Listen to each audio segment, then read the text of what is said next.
senators to the Mediation Committee on the bill: Senator Joe Newtu MP, Senator Mohammed Abbas Sheikh MP, Senator Professor Margaret Kamar EGH MP, Senator Tabitha M. Mutinda MP, Senator Daniel Maanzo MP, Senator Beatrice Ogola MP, and Senator Faki Mohammed Mwinyihaji MP. Honorable members, in order to fully constitute the Mediation Committee on the bill, the National Assembly is required to appoint 7 members to sit in the committee. I therefore call upon the majority and minority leadership of the House to nominate members to represent the National Assembly in the Mediation Committee by 7 p.m. today, Tuesday, the 8th of October, 2024. I will then communicate to the House tomorrow the National Assembly members appointed to this Mediation Committee to ensure timely commencement of the mediation process. Honorable members, the second message conveys that on Thursday, 3rd October 2024, the Senate considered and passed the Division of Revenue Amendment Bill, National Assembly Bill number 38 of 2023, with amendments. You'll also recall that on 7th August 2024, this House considered and passed the bill with amendments, following which I refer the bill to the Senate for consideration in accordance with the provisions of Article 110(4) of the Constitution. The Senate has now referred the bill back to the National Assembly for reconsideration. Honorable members, with respect to the Division of Revenue Amendment Bill 2024, I direct the clerk to circulate the Senate amendments to the bill to all members. Thereafter, the amendments will stand referred to the Budget and Appropriations Committee. I urge the committee to expedite consideration of the Senate's amendments and report back to the House on Tuesday, 15th October 2024. Conscious of the House, that the House is scheduled to proceed on a short recess next week, I direct that the matter be prioritized for consideration on the same day. As and to remind members that conclusion of the Division of Revenue Amendment Bill 2024 will pave way for reconsideration of the Counter Allocation of Revenue Bill 2024, which was referred back to the Senate under Article 115 of the Constitution by His Excellency the President following rejection of the Finance Bill 2024.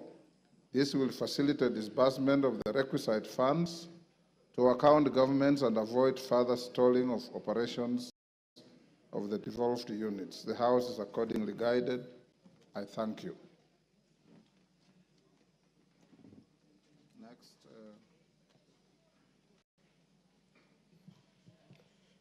Order number 8, special motion, proposed removal by impeachment of His Excellency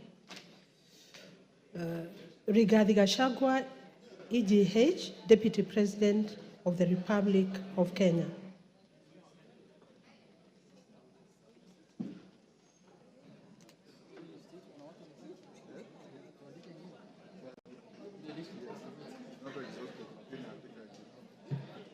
Honorable members, we are back to the motion.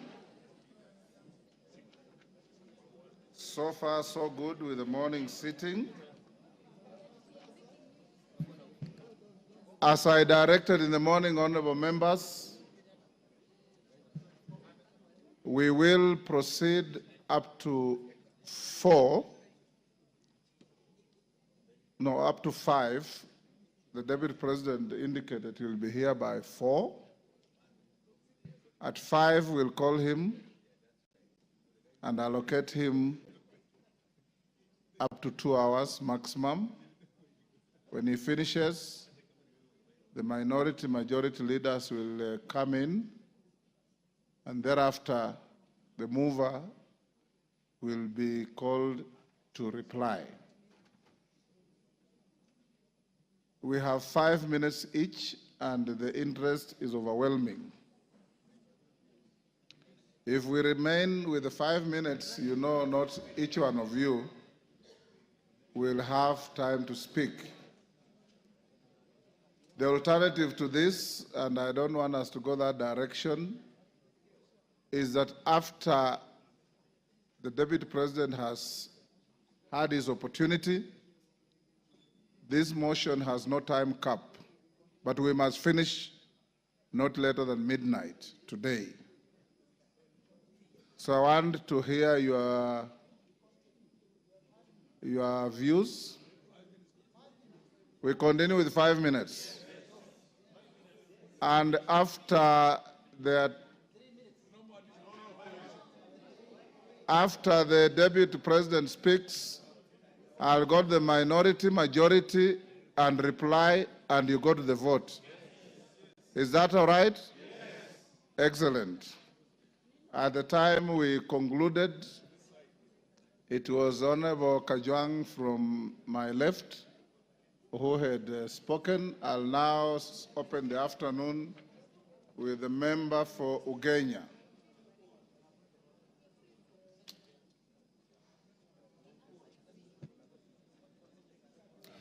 Thank you so much, Mr. Speaker. Mr. Speaker, Article 132 of the Constitution of Kenya provides that the President will every year give a report to this House on the steps taken to implement Article 10. Mr. Speaker, Article 10 is the soul of the nation. Article 10 is what the engineers would call the software of the country. It is what the doctor would call the heartbeat of this country. Mr. Speaker, through Article 10, this country gave to itself how they want to be governed. Mr. Speaker, Article 10 of the Constitution provides for us the map to where we want to go. Mr. Speaker, in the last 1.5 years, we've listened to and been treated to, Mr. Speaker, the Deputy President piercing with a sharp knife through the very heart of the nation, Mr. Speaker. When we went to give ourselves a new constitution, Mr. Speaker, we said tribalism, nepotism, corruption, Mr. Speaker, are our ills. And we said that we will entrench Article 10 and ensure that going forward, we live as a country together, united, Mr. Speaker. Mr. Speaker, for the last 2 years, the Honorable Gachagua has not only put a knife onto the back of our values and shared principles, but he's kept turning that knife, Mr. Speaker, to the level where if we allow him to continue being Deputy President, Mr. Speaker, we are going to risk the loss of the heart of this country, Mr. Speaker. Mr. Speaker, the move of this motion, the Honorable Mutuse, read what appears in Article 10, Mr. Speaker. Mr. Speaker, there is nothing to say about a person who believes that this country should only belong to one region, Mr. Speaker. It has to be clear today that we are not impeaching Mount Kenya. We are not impeaching the Kikuyu. We are impeaching an individual who has refused to follow the law every single day of his life. Mr. Speaker, Honorable Gachagua is the Deputy President of the Republic of Kenya, not the Deputy President of Mount Kenya, Mr. Speaker. He is the Deputy President of Kenya Kwanza, not Mlima Kwanza, Mr. Speaker. It has to be said today that if you are to build together, if you are to run a country that has shared values, shared principles, and shared prosperity, Mr. Speaker, all of us must believe that our leaders will live within the four corners of the law. Mr. Speaker, it is true, and it's been said by Kenyans, that we are all tribal. Of course, we all come from tribes. We also have our own tribal sentiments, Mr. Speaker. We all have our feelings about what should happen to our tribe, Mr. Speaker. Mr. Speaker, it's even been said that Kufa Dereva, Kufa Makanga. It's also been said that all of us sitting here today have some tribal things in our closet, Mr. Speaker. That is true. But, Mr. Speaker, and you are a seasoned lawyer, when you go to court and you are charged, and the others you are charged, you are not in court, they say, Rigiji, Gachagua, and others not in court. The case here today is that of Rigiji, not others not here today. The case we're dealing with today is the case of Makanga, not driver, not passengers. So, Mr. Speaker, we have to deal with a person who believes that his job is to represent Mount Kenya. Mr. Speaker, on this side sits members of parliament elected by Mount Kenya people.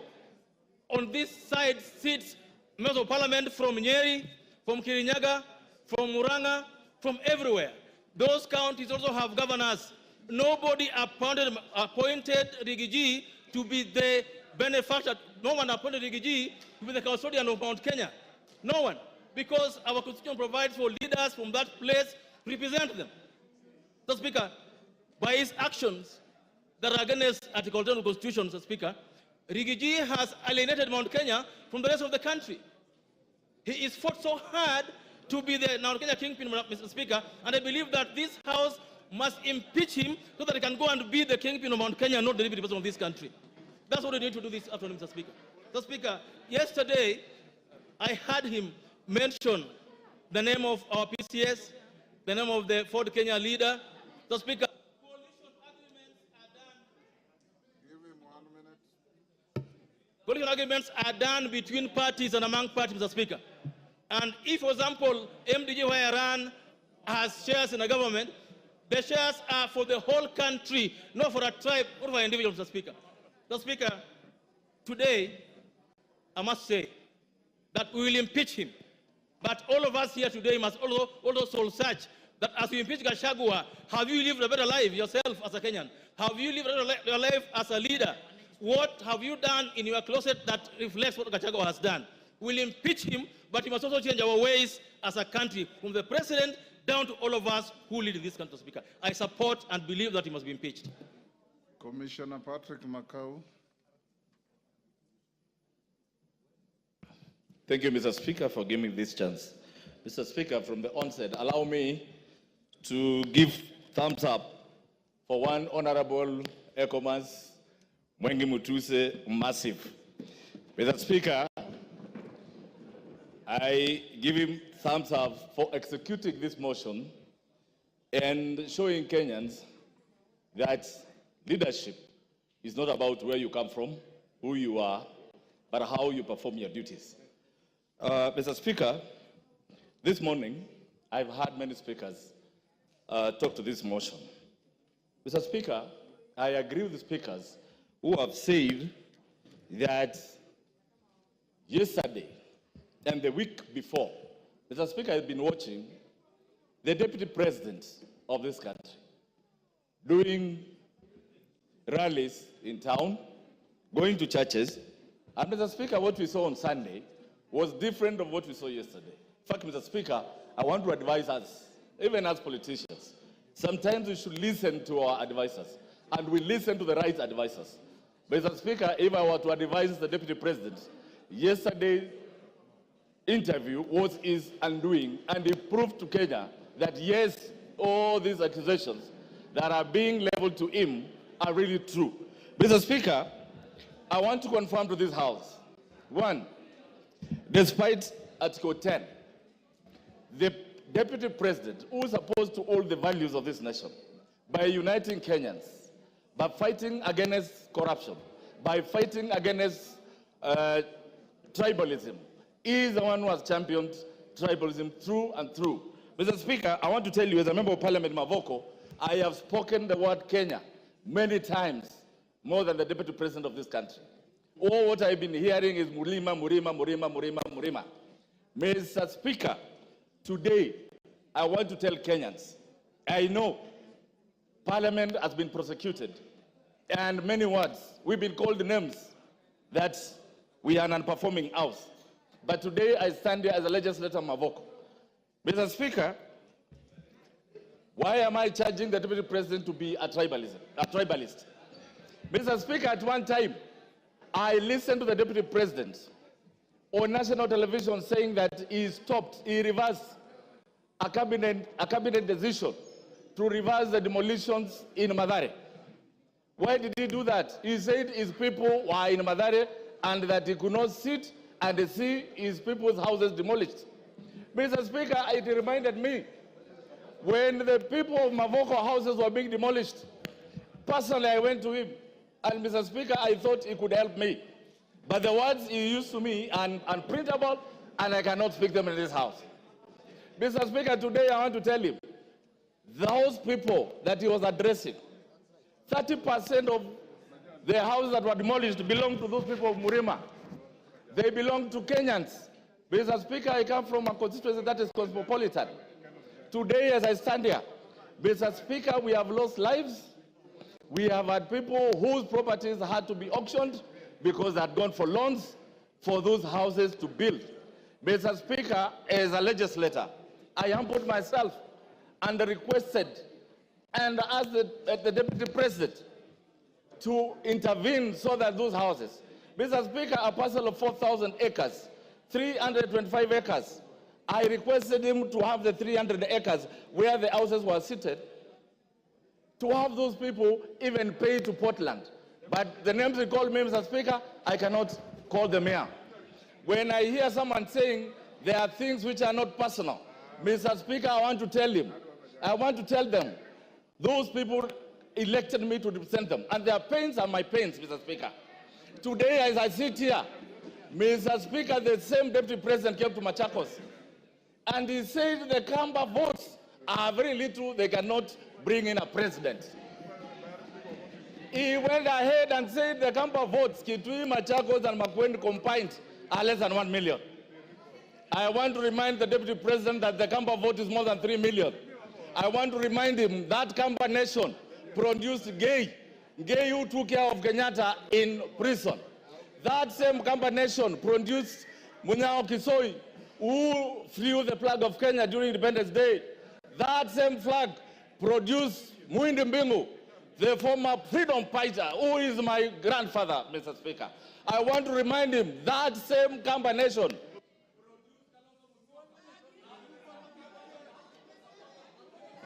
Give him 1 minute.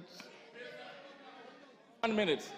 Mr. Speaker, that same Kamba nation that you said their votes were useless, they are the ones who are running every night now, calling for them to come and save you in this budget motion. Mr. Speaker, I want to remind him that every tribe in this country is important and he should live to respect them. I support this motion for every reason and every accusation that he has been accused of. I thank you, Mr. Speaker. Honorable Sani.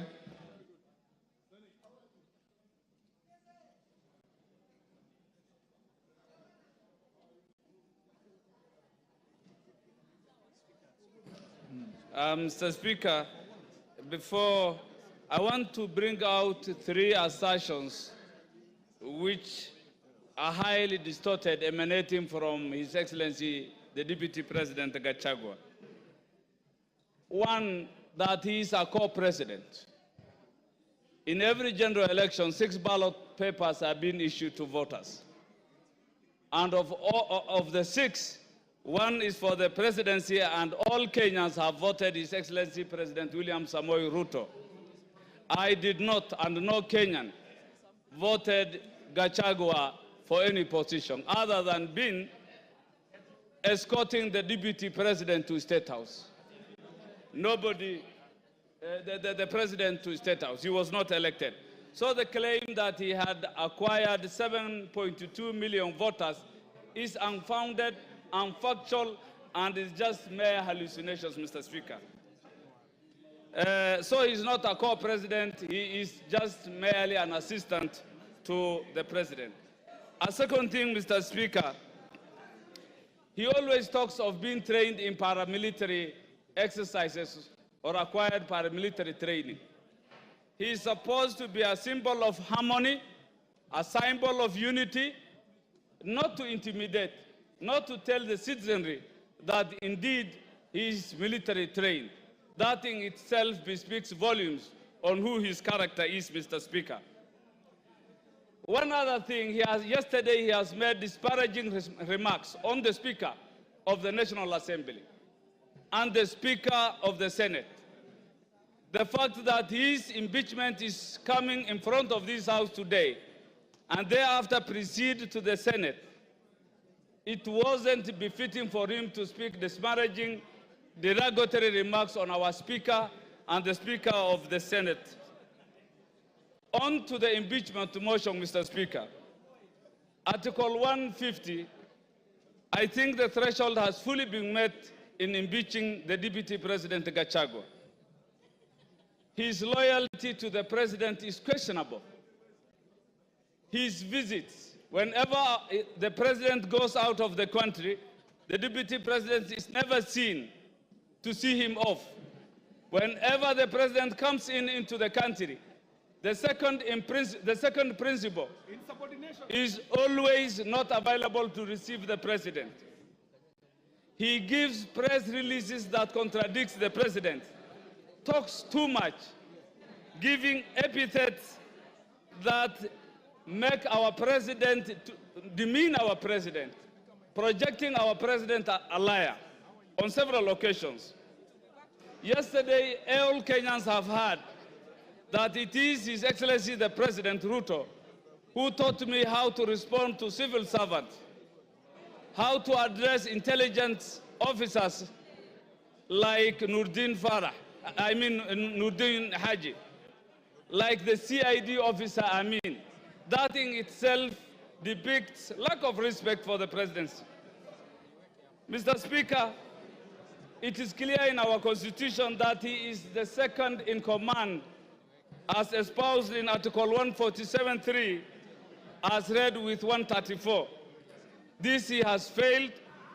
He has also shown massive erosion of the position of the executive, not being the assistant and showing the unity so expected of him, Mr. Speaker. Mr. Speaker, the Deputy President severally pronounced himself on matters discriminating Kenyans, that he has gotten his share of cabinet secretaries in his region.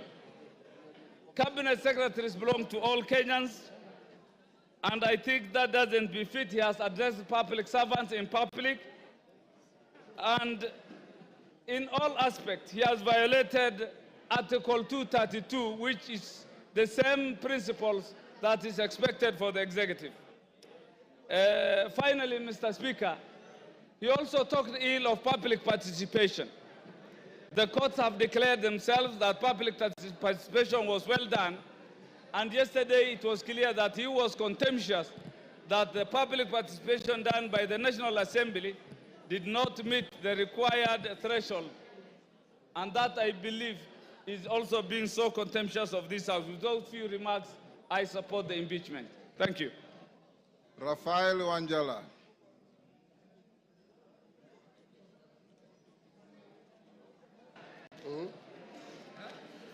Thank you, Mr. Speaker, for giving me this opportunity to contribute to this important motion in this country. Mr. Speaker, this is my second motion since I became Member of Parliament, the second one to discuss impeachment of our Deputy President. Mr. Speaker, I'm very disturbed the way our Deputy President has been behaving, because the Deputy President is principal assistant of the President. But always when the President goes out of the country, the guy recedes back to Murima, and then he starts asking Mr. President so many questions instead of running the country when the President is away. He's never available in Nairobi, except he's only available in his village, trying to ask Mr. President questions, and that, Mr. Speaker, has really annoyed some of us. Mr. Speaker, when there were floods, this Deputy President, Mr. Speaker, was assigned by the President that he's supposed to take care of the disaster that was there at that time. The man never moved from his home yard to other areas. He was never in Nyando, he was never in Budalangi, he was nowhere, and all the food he directed to his backyard. Mr. Speaker, I want to be very brief. Yes, Mr. Speaker, this Deputy President. Order, Wanjala, there's a point of order. Yes, Muya. Honorable Speaker, is the member in order to say the Deputy President has never moved out of his backyard, while it is on record and on public domain that he has been in Kisumu, in Busia, in Mombasa, in all parts of the country? Mr. Speaker, the Deputy President will only be seen in those places when he's accompanying the President, but he has never come on his own to see the destruction of floods. Mr. Speaker, that these people of EACC did added service to this country. Because for you to be elected, you must go through EACC. Mr. Speaker, this deputy president was a DO. And Mr. Speaker, he was a DO. And as a DO, he was sacked on 30th July 1997 as a DO. And the reason why he was sacked, and I will table this later, that the EACC did not do its work and it cleared him to be a member of parliament and to be a deputy president, yet he was not supposed to be because of his misconduct. Mr. Speaker, this letter is read as Mr. Geoffrey Rigathi Gachagua, District Officer 1, Laikipia, through Provincial Commissioner, summarily dismissal. Reference is made to our letter dated 19th May 1989 on your appointment to the position of District Officer.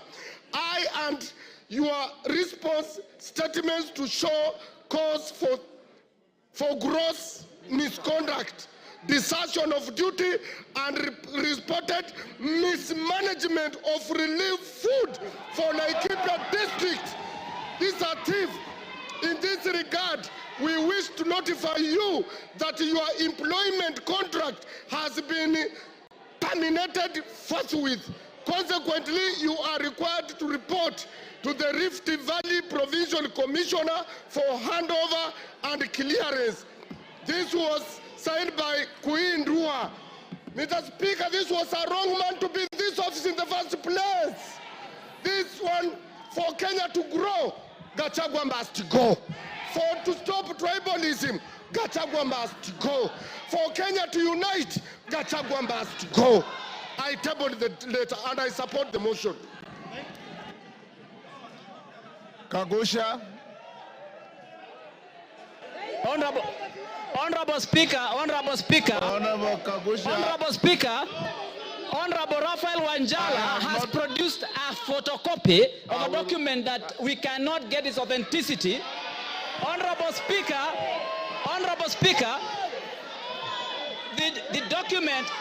the document that Honorable Raphael Wanjala is referring to is not. Order, Honorable Kagusha.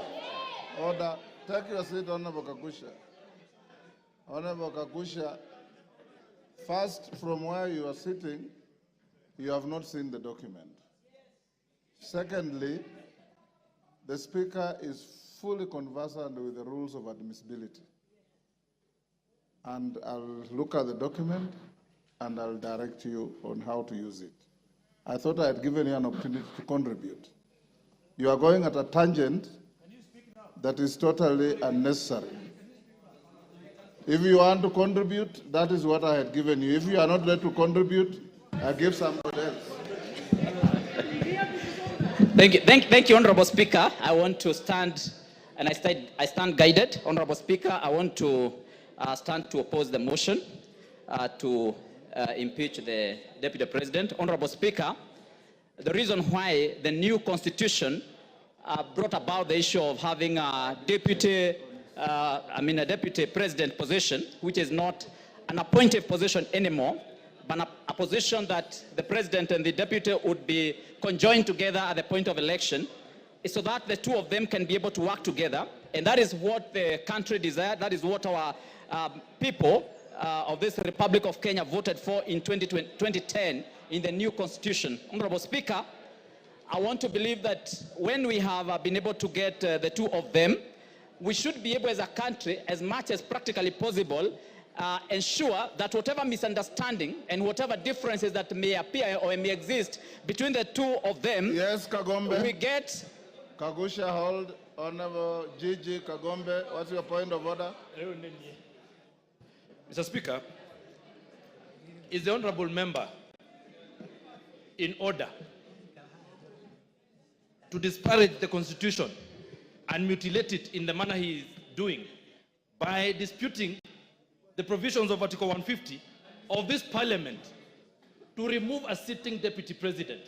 It is constitutional, it is written, it was passed by us in 2010, and that work is given and granted by the Constitution to this Parliament.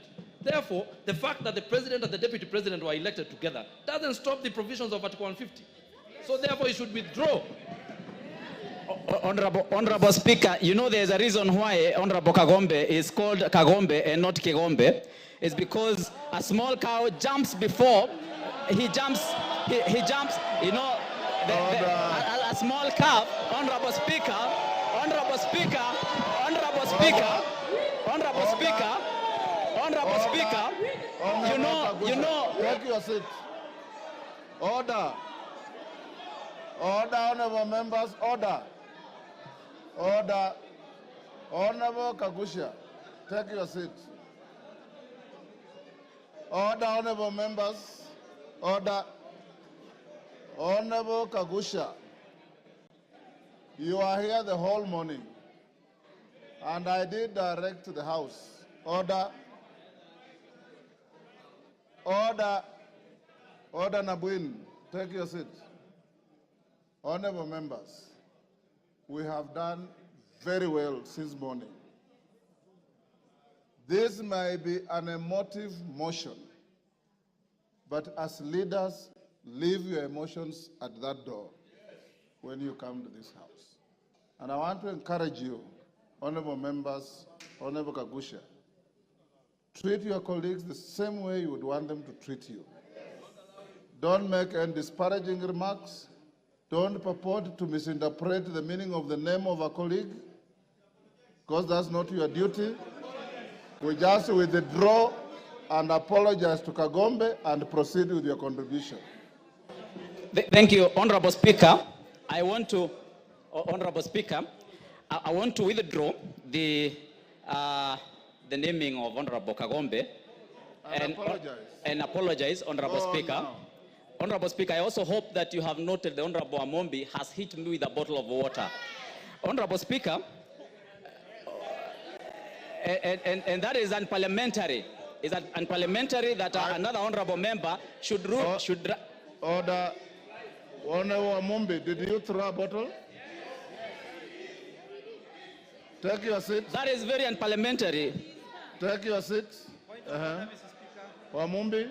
Mr. Speaker, it's very bad that Honorable Kagusha can lie to this House. He is lying. Mr. Speaker, Honorable Kagusha is lying. Let him continue with his speech, but he should not lie in this House. Order, honorable members, to the extent that the Speaker didn't see and Honorable Kagusha is not claiming any injury, let's leave it there.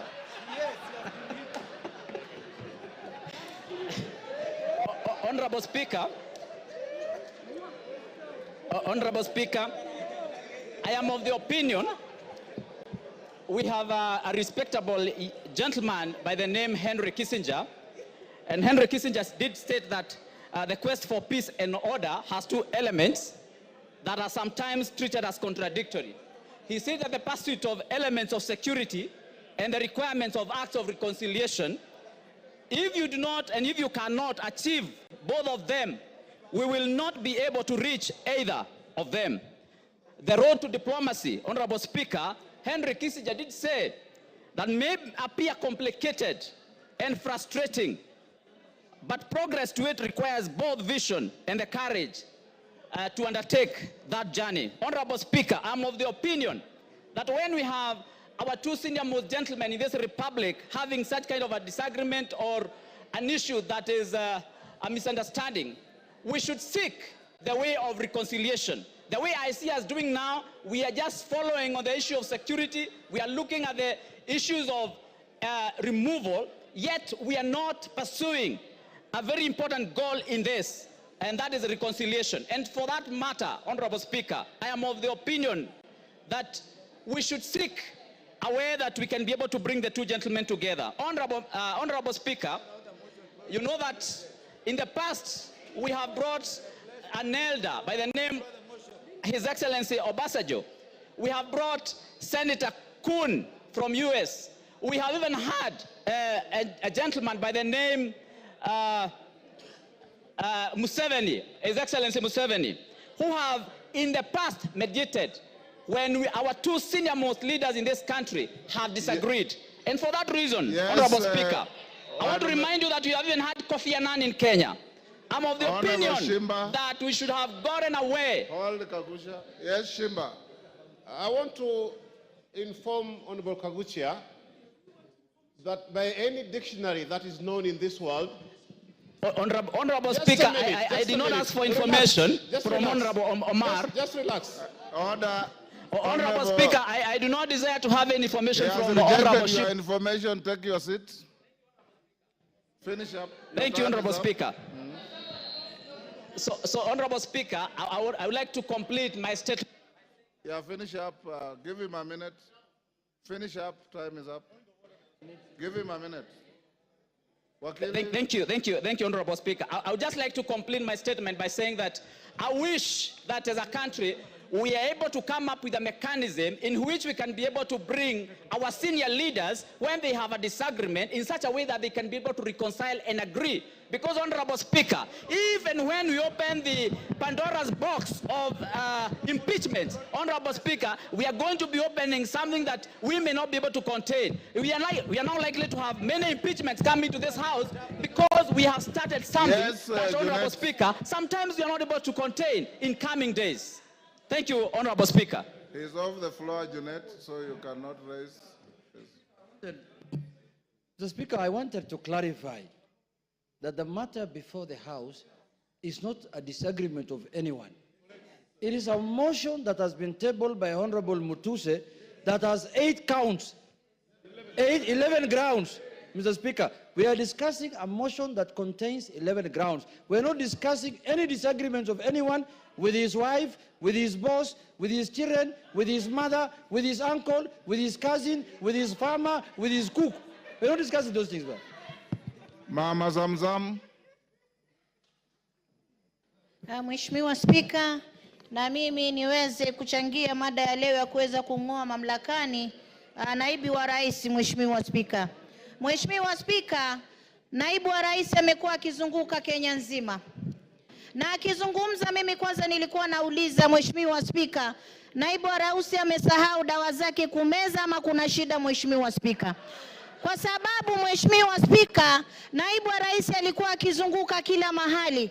Anazungumzia mambo ya ukabila, anazungumza mambo ya shares. Mimi najiuliza, Mombasa County Mheshimiwa Spika, sisi ndio tulikusanya ushuru zaidi tukawa nambari 1 Mheshimiwa Spika. Lakini naibu wa rais akizungumza, anazungumza mambo ya shares, mambo ya mlima, mambo ya nini. Na Mheshimiwa Spika, ukiona naibu wa rais anaweza kumkosoa rais mbele ya wananchi Mheshimiwa Spika. Mheshimiwa Spika, Honorable Mchomba, hold Mama Zamzam, hold her time. Yes, Honorable Mchomba.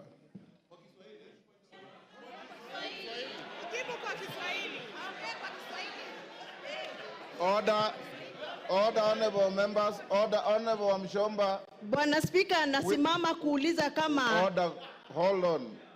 Which standing order has been breached? Side the standing order. Point of information, clarification. Asante sana Mheshimiwa Spika. Has been breached. Mheshimiwa Spika. Clarification, Mr. Speaker. Mr. Speaker. Mr. Speaker, I refuse. I refuse to be muted when I have something that I need the honorable member to clarify. The honorable member must clarify. Honorable Mchomba. Order, Honorable Mchomba. Hold your horses. Honorable Mchomba. If you want to, you know the rules. Order. Honorable Mchomba, you know the rules. If you want to inform a member on the floor, the member must accept your information. She has said she doesn't want. Under what standing order? Mr. Speaker, the honorable member has talked about that Mr. Deputy President alisahau kunywa dawa. Tungetaka kujua ni dawa gani ambazo mheshimiwa anaongea juu yake. Na kama hizo dawa, na kama... Mama Zamzam, endelea. Mheshimiwa Spika, wajua ndio makosa ya kupatia mabubu kuzungumza Mheshimiwa Spika. Mimi nimesema huenda ikawa, sijasema amesahau, nimesema huenda ikawa, nilifikiria, nilikisia. Lakini Mheshimiwa Spika, kiongozi kama yule ambaye siku zote anajua makabila yote Kenya tunakaa kwa amani, tumeoana, tunaelewana, Mheshimiwa Spika, anataka kuturegesha kwa makabila kama vile tulivyokuwa na mambo ya Kaya Bombo, kama tulivyokuwa na zile baada ya kura za 2007 2008. Mheshimiwa Spika, watu walipoteza maisha yao kwa sababu ya ukabila. Mheshimiwa Spika, mimi nakaa nikishangaa, Deputy President alikuja Mombasa, amesimama juu ya gari anatafuna ndizi na mahindi choma. Mheshimiwa Spika, kwanza alitupa takataka pale, alikuwa juu kama kuna watoto wetu ndio ufagia. Mheshimiwa Spika, Mheshimiwa Spika, pale juu ya gari Deputy President anazungumza akisema kuwa yule gavana atoe pesa za floods, wakati anajua 14 billion kutoka World Bank ambayo ni ya disaster management. Mheshimiwa Spika, zilikuwa kwa ofisi yake na aliziramba. Mheshimiwa Spika, alikuwa anajua 6 billion tuliweka hapa katika bajeti. Mheshimiwa Spika, hakuzileta Mombasa. Mheshimiwa Spika, yule ni kiongozi wa kugonganisha watu. Mheshimiwa Spika, na ndio maana anajiuliza, kwa miaka miwili kampuni 22. Mheshimiwa Spika, hata mimi moja sina. Miaka miwili kampuni 22 na zote zina 5.7 billion ya mtoto, ya mke, ya nani, kisha bado unaenda kuchukua mali ya ndugu yako, unaacha mayatima, unaacha mjane, unamtesa, kisha utatuambia nini katika taifa la Kenya? Mheshimiwa Spika, mimi leo nasema ngatuliwe, nasema kwa kutesa mjane, Gachagua must go. Kwa kukula pesa za mahindi, Gachagua must go. Kwa kutesa ukabila na Kenya, Gachagua must go. Asante sana Mheshimiwa Spika. Ngogoyo.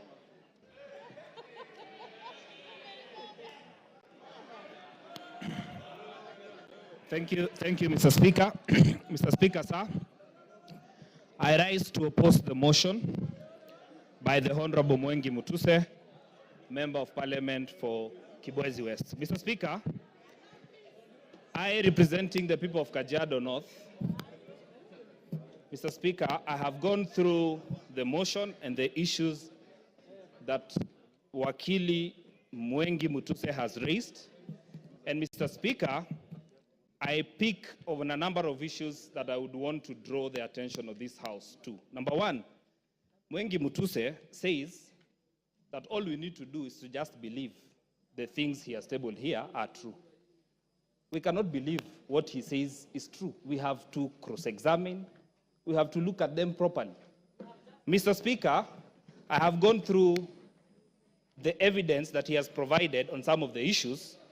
And Mr. Speaker, having 21 companies, according to Mwengi Mutuse, is an intention for the Deputy President to launder money, and therefore he should be impeached. Mr. Speaker, he did not say money has been laundered, but it is an intention. And he says it is enough for this House to just believe and therefore impeach. Mr. Speaker, I say no to that impeachment. Number two, Mwengi Mutuse, former Chief of Staff in Machakos County Government and the current Member of Parliament, is giving hearsay that he has heard. Mr. Speaker, he has said in his submission that they were officers who were coerced to write, to change in the Ministry of Lands without tabling any evidence from the document that he has provided. Mr. Speaker, this House cannot go with hearsay. It is not possible for you to make a decision out of hearsay. Mr. Speaker, in his accusations, he says that the Deputy President is a Mount Kenya person, makes issues based on Mount Kenya. I am the Member of Parliament for Kajiado North. He has visited my constituency for a development tour. The executive, through the State Department for Education, Mr. Speaker, constructed classes, courtesy of his visit in Enoma Tasiani Girls Secondary School, a school that rescues girls, specifically from asylum. Mr. Speaker, the only girls' school that we have in my constituency, the Great Kajiado North. Mr. Speaker, Mwengi Mutuse did not mention such issues, but he says, according to him, the Deputy President coerced, did 1, 2, 3, And Mr. Speaker, he wants to say that we just need to believe. Mr. Speaker, impeaching the Deputy President of the Republic of Kenya needs more evidence than what he has provided. I find this to be very shallow. And Mr. Speaker, maybe in the words of the Chief Justice, this is hot air, in my opinion, Mr. Speaker. Mr. Speaker, I have found very respectful submission from lawyers in this House, Yes, Mama Zamzam. a majority of What's them. your point of order Mheshimiwa, and point what's of order standing number order? 87, Mheshimiwa Spika. Mimi nataka nimjuze mbunge mwenzangu kuwa huyu alikuwa... Naomba nisijuzwe, naomba nisijuzwe. Hapana, Naomba nisijuzwe. She is on a point of order. Mheshimiwa Spika, nataka atoe statement of fact, Mheshimiwa Spika. Huyu mbunge aliyoko hapa, hata kama alikuwa akifanya kazi county hapa, amekuja ni mbunge na ametoa motion hapa, Mheshimiwa Spika. Na mimi nataka nimwelezee mbunge kuwa wasema kule wanaosema kufa abiria, kufa conductor, kufa dereva. Huyu conductor ameweza kupickpocket maabiria wote, hawana chochote, Mheshimiwa Spika. Kwa hiyo aende tu nyumbani, Mheshimiwa Spika.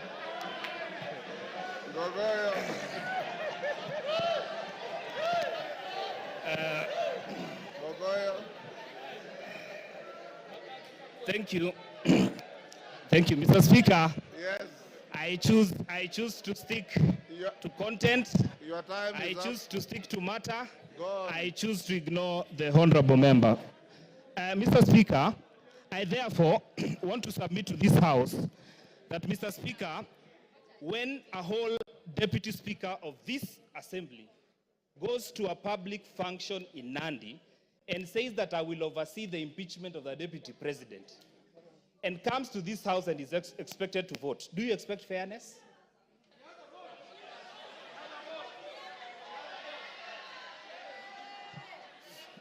Your time is up. Give him 1 minute. The deputy speaker spoke to that. Thank you. She has a vote, unlike the speaker. Yeah, but Mr. Speaker, I just want to say And she that will I not find... preside on these proceedings. Okay, because I respect you, Mr. Speaker, I will not engage on that matter. Therefore, Mr. Speaker, I want to submit that Ngogoyo Onesmus Nguro, Member of Parliament for Kajiado North, says no to the impeachment of the Deputy President of the Republic of Kenya. Member for Taveta. Member for Taveta.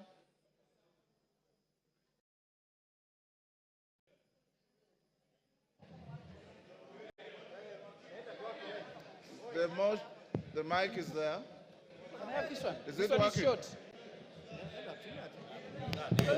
There you are. Thank you, Mr. Speaker. For a start, Mr. Speaker, I rise to support the motion by my learned colleague, Honorable Mutuse. Most of the things, Mr. Speaker, have been said, but allow me to say a few things. Number one, allow me to borrow on the then Council of White House during the Clinton administration. He said, impeachment is not a remedy for private wrongs. It's a method for removing someone whose continued presence in office would cause danger to the nation.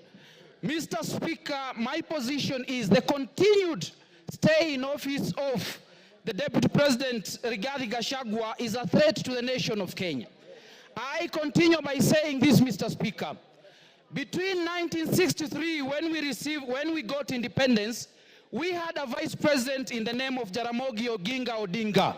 He never said, do not touch Luo Nyanza. During the President Moi's regime, we had George Saitoti. We had Musalia Mudavadi. He never said, do not touch Luya Nation. During the time of Stephen Kalonzo Musyoka, he never said, do not touch Ukambani. But we have a deputy president, Mr. Speaker, who is obsessed with a certain region in this country. Mr. Speaker, secondly, Mr. Speaker, much has been said by my learned colleagues in this House. But I want to borrow something, Mr. Speaker. Article 145 of the Constitution provides for reasons for impeachment of a deputy president and the president.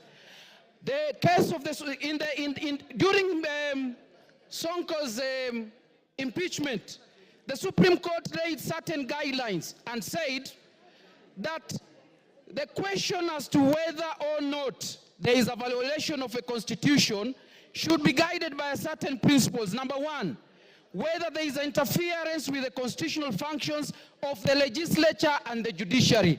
My submissions is that the utterances of the Deputy President in relation to his cases in court is interference with the constitutional functions of the legislature and the judiciary. Another ground that has been given in determination as to whether or not there is a violation of the Constitution is whether there is an abuse of the Code of Conduct. Mr. Speaker, my argument is the constant pronunciation by the Deputy President that divides the country in terms of regions and tribe is an abuse of Code of Conduct and is a ground for impeachment. Another criteria given is the disregard and breach of fundamental rights of the Constitution. Mr. Speaker, I want to say this. In Taveta, where I come from, there are two minority tribes. There is the Taveta tribe and there is the Pare tribe, with the minority tribes in Kenya. Article 56 of the Constitution says that the state should do everything within its means to ensure that marginalized tribes in Kenya are protected.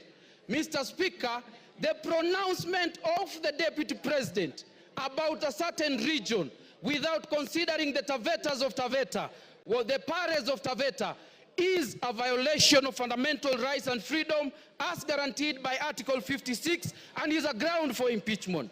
Very lastly, Mr. Speaker, I want to say this. Even in Taveta, there are Kikuyus. So if we constantly obsessed of Mount Kenya, who will speak for the Kikuyus who live in Tavetas? And that is why I'm saying, Mr. Speaker, because of the obsession of Mount Kenya, because of obsession of a certain region, Rigathi Gachagua must go.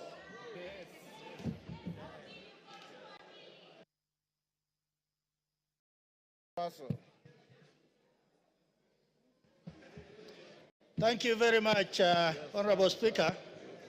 Honorable Speaker, I want to start with, there was a spat between the Pope and Napoleon in 1800.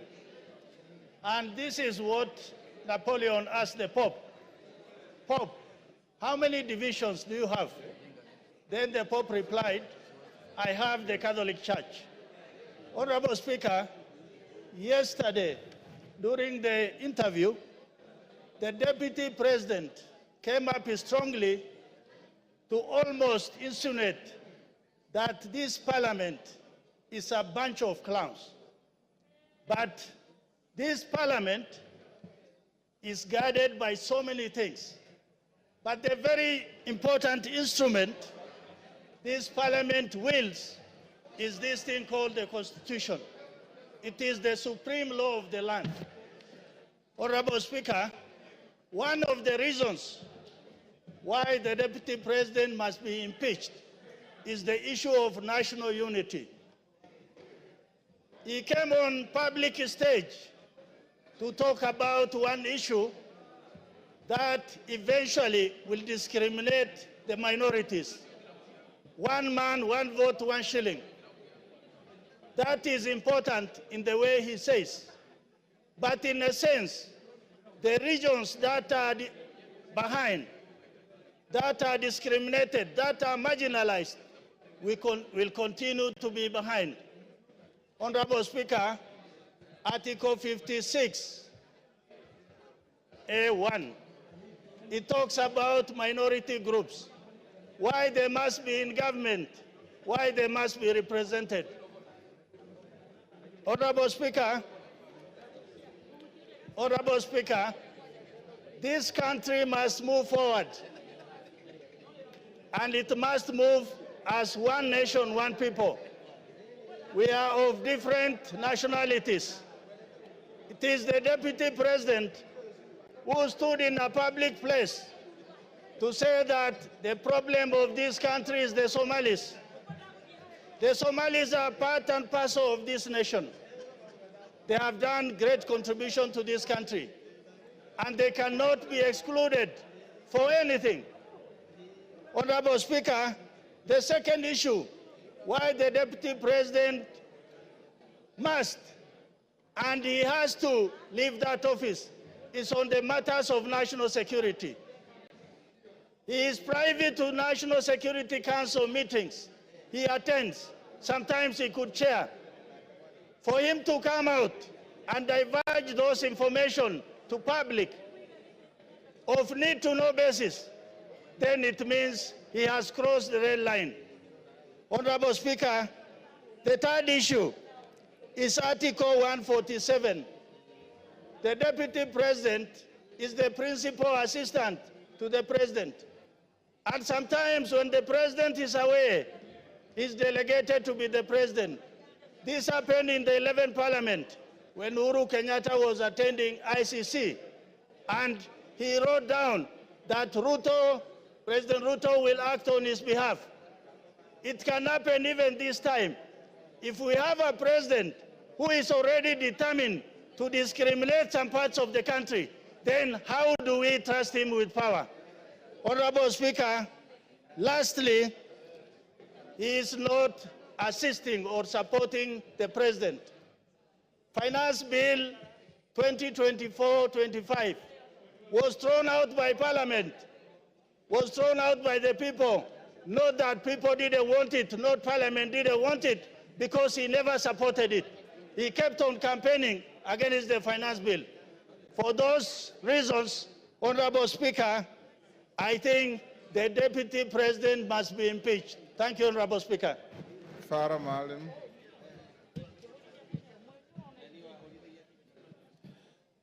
Mr. Speaker, I want to weigh on this motion. Mr. Speaker, we are not trying to reinvent the wheel again. We have had Deputy President. Before that, we have had Vice Presidents. One, Andrei Gromyko of Russia, was one time asked why he has remained as the Deputy President for so long. And somebody else said, to be a Deputy President, you have to have the capacity to sit on a block of ice with your pants down and make a green. A Deputy President is no more than a personal assistant to the President. And that's how it's provided for in all constitutions, all over. I haven't seen one in which certain executive authority is given to the Deputy President. In the US, if you remember very well, when John F. Kennedy was the President, there was a brother of John F. Kennedy who was Attorney General, who was called Bobby Kennedy. Bobby Kennedy literally did not think Lyndon B. Johnson was anything. But Lyndon B. Johnson kept tight, watched his cool, and later on he became the President of the US. In our own country, Mr. Speaker, can you protect me from our friends?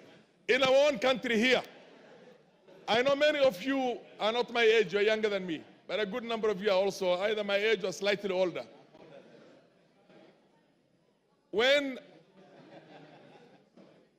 Moi was the Vice President, which is the number 2, he was so humiliated, so much so that an SSP called Mungai slapped him in the State House in Nakuru when he was going to go and see his boss, who was the President. He did not complain publicly, he did not complain privately, he just went about his business.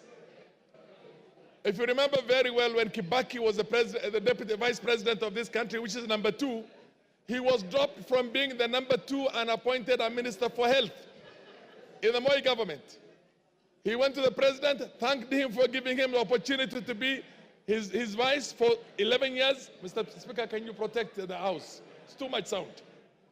Let's go on.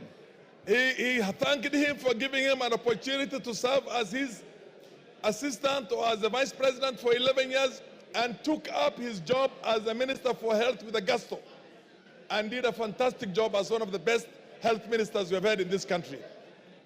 Mr. Speaker, many people have been Deputy Presidents or Vice Presidents or number 2 in the executive here.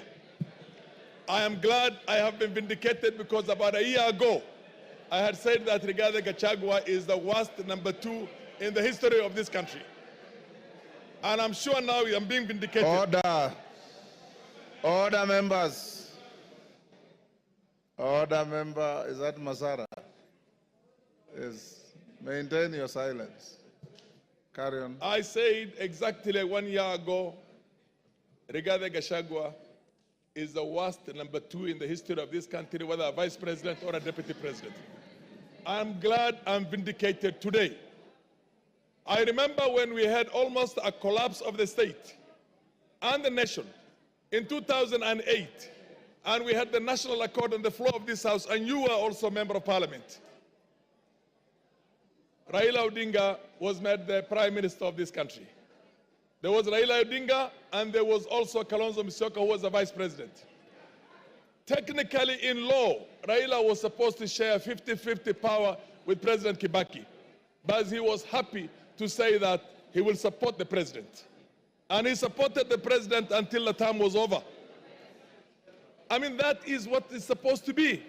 Here is somebody who literally, when this country is on the brink of certain serious problems, goes to Mombasa, and many of us believe that he was part of the so-called whatever, the riots that were there and the goons that attacked Parliament. And then he creates a parallel press conference in Mombasa in which he castigates the policies of his own boss, including castigating people whose authority is driven by the appointment by the president and passed by this parliament, passed by this house. Mr. Speaker, this man is bad for this country. There is need, this man is a heartbeat away from the president. God forbid, if anything were to happen to our president, he is the president. He is a danger. There will be no Kenya. 1 minute. If Gachagua has anything to do with, as far as I'm concerned, he did not even give me the benefit of saying that, let's be careful with the Somalis, we don't like Somalis. He called us warrior. You know what I mean? He didn't give me even the respect or the courtesy. I could not say Mau Mau. I would say Kikuyus if I want to talk about Kikuyus, or look for any derogatory name. I will not look for that. He didn't give us even that respect of saying the Somalis of Kenya. He said warrior. They do not have any role. They are not shareholders in this government. And you know what? I come from a region, Wajir alone, Wajir County alone is bigger than Central Province, Mountain Region, Western Province, and Nyanza put together. In Nyanza, and you have not gone to Garissa, you have not gone to Mandera, you have not gone to Marsabit, where we share with our Cushitic brothers, you have not gone to Cielo. He's talking about half the country, and he thinks we are from Somalia. Time is up. Your time is up. Yes, Dr. Kogo. Thank you so much, Honorable Speaker. Thank you, my brother, for allowing me to pass on this information. Apart from what you have said, Mheshimiwa, the Deputy President of the Republic of Kenya is on record for insulting women as Malayas. And I want to go on record. He said that the one and only beautiful Honorable Jematia is a Malaya. And somebody can negate that, and I have to say it. I thank you so much, Honorable Speaker. Yes, your time is up. Give him 1 minute. Okay, yeah, 1 minute. Mr. Speaker, Speaker. Yes. This country belongs to us all. This country belongs to all of us. If you try to marginalize me, and tomorrow I take up arms and decide to fight that, do you think there will be Kenya? Do you think 100,000 Somalis taking arms, there will be Kenya? Or 50,000 Turkanas? Or Sabaots? Or Pokots? This man is playing with this country. We shall not have stability, Mr. Speaker. We must have a country in which we all feel that we are loved and we are equals. Equals. Mr. Speaker, I support this motion of impeaching Gachagua. Let's do it the fastest possible, and we should never have somebody like him in future in any position of leadership. Mr. Speaker, we are all equals in this country. There's nobody who's more equal. We fought for independence. All of us fought for independence, although some will want to try and hide the... Your time is up. Member for Turkana at the back. That is who? Emathe. Emathe. Thank you, Honorable Speaker. I want to just give some comments on the same. Honorable Speaker, when the Deputy President was being sworn in at Kasarani, I only knew him as a personal assistant to the former President Uhuru. And after he spoke and he sat down, I was seated close to Honorable Kiborek. I told Honorable Kiborek that this is not going to be a good person, from the analogy that formerly he was a PA to the former president, and the manner in which he spoke to me was in the contrary. I just said that when he was being sworn in, I didn't know him. The only thing I knew about him was he was a PA. Now, the chicken have come home to roast. And Honorable Speaker, I want to say that I support his impeachment the same manner in which over 92% of my constituents in Turkana Central have agreed that we do the impeachment. Honorable Speaker, the impeachment is in two parts. There is the anti-corruption part of it, and there is the ethical or the ethics part of it. I want to speak on the ethics. And Honorable Speaker, here is a man who is full of himself. He is a very proud person, and Honorable Speaker, he doesn't even know what to say. He just speaks in the manner that does not depict him as the Deputy President of this country. Honorable Speaker, the Bible in the book of James brings out the bad part of the tongue. It says the tongue is this part of the body that is a world of evil. It is a fire. Honorable Speaker, the tongue corrupts the whole body. That is what the Bible says in the book of James. Honorable Speaker, in this juncture, I want to say that as a UDA member in the Kenya Kwanza government, I want to say that it says we are not in agreement to work together with the Deputy President. I am not in agreement as a member who was ascribed to the party that I may not be able to work with the Deputy President because we have to agree. And what we are processing today here, Honorable Speaker, is a divorce. We are processing a divorce because under Article 56, this is a man who will not be able to speak for the minorities. He is a man who will not speak for the marginalized. Honorable Speaker. Honorable Speaker, again, we are processing a divorce because this is akin to King Nebuchadnezzar, a man who was like everything in the Chaldean, in the city of Babylon. And Honorable Speaker, Kenya wants to unite. Kenya wants to kill the animal called tribalism. This is not the Deputy President that Kenya will require to kill the devil of tribalism. This is not the man who is ready to unite us. This is not the man who does not even know there are Elmolos in this country. He does not know that we have the Dasanach or the Merile in this country. Maybe at some point, because he has never been to Turkana, he does not even know the Turkanas exist in this country. And therefore, Honorable Speaker, this is not the man who can unite Kenya in the office of presidency. And therefore, I support his impeachment. Thank you, Honorable Speaker. Edith Nyenze. Edith Nyenze. Thank you, Mr. Speaker, for giving me this time to say what the great people of Kitui West have sent me to come and say. I know that the Bible has been quoted from the two divines in several ways, but I'm also going to quote the Bible And I'm going to quote from John, from chapter 8, from 7 to 11. And actually, these were teachers and of law and Pharisees who brought a woman to Jesus, and they said that they found the woman in the act. And then they said, according to the law of Moses, such a woman was found in adultery, and she was supposed to be stoned to death.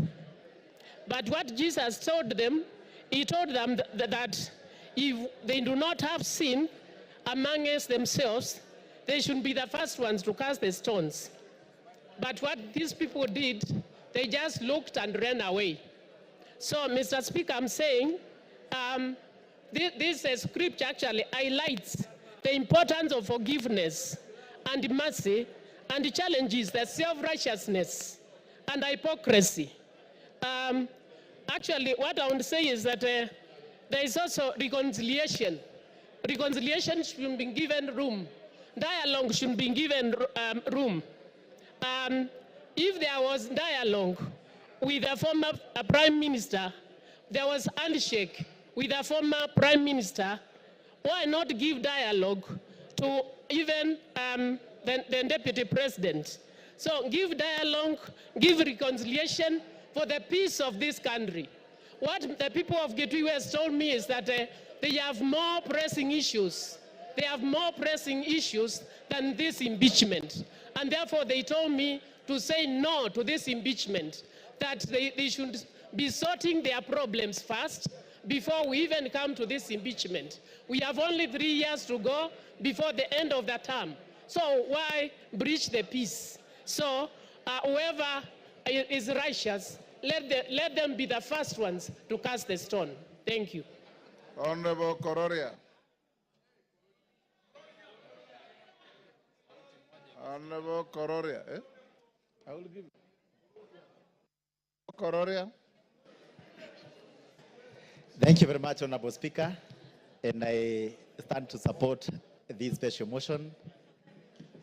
The motion that regarding Gachagua, the Deputy President of the Republic of Kenya, should go home.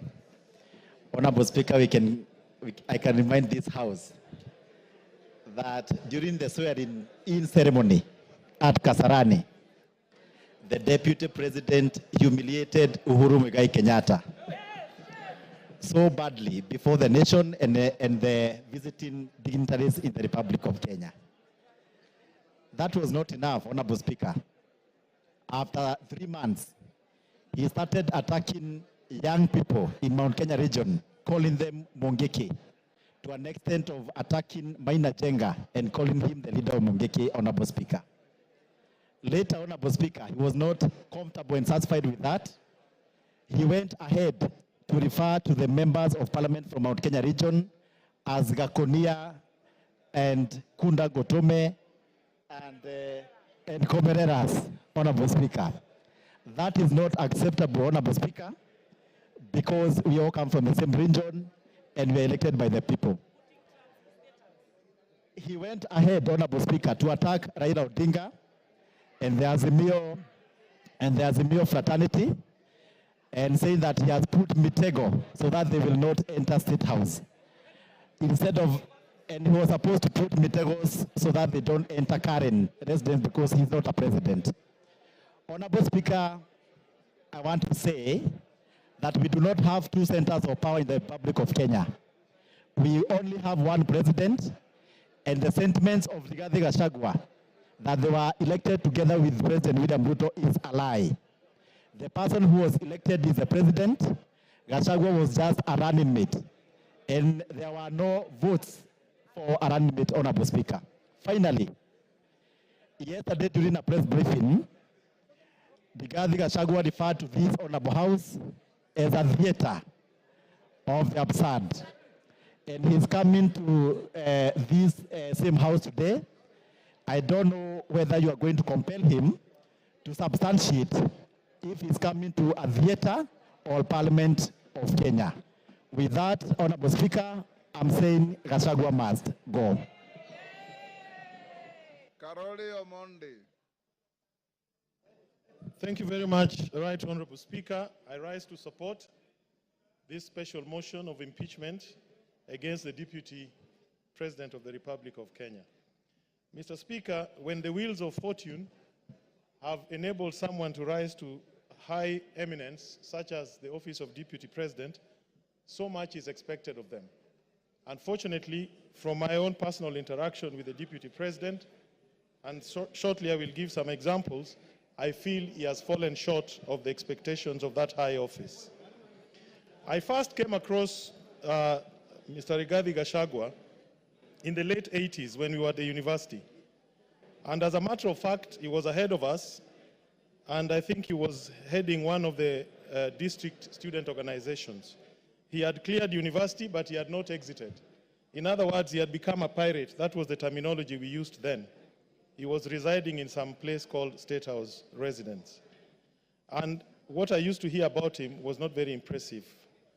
But nonetheless, on October 7th, 2023, which was exactly 1 year ago, in some place called Murngia, Alego, at the homestead of the late General Francis Omondi Ogola, together with Mheshimiwa Elisha here, Mheshimiwa Nyamita, Honorable Jalango, I've seen him somewhere, and His Excellency the President, we did meet with the Deputy President. And it was about 6:45, he received us warmly, but we were guests of General Ogola. And as you'd expect, a man of his status, you expected some decorum, temperance, prudence, good behavior. But unfortunately, some of these attributes were not present in his conduct.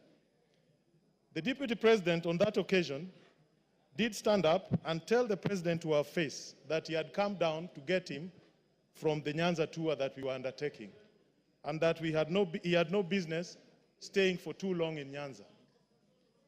I looked at him and I wondered what was the problem with his compos mentis. In other words, was he of sound mind? And then I asked myself, we were the guests of the late General, why would he want us to exit the homestead of General Ogola? And it bothered me very much, because clearly that was what you and I, as lawyers, we call animus nocendi, intention to harm. Why would he insist that the President has no business being in Nyanza?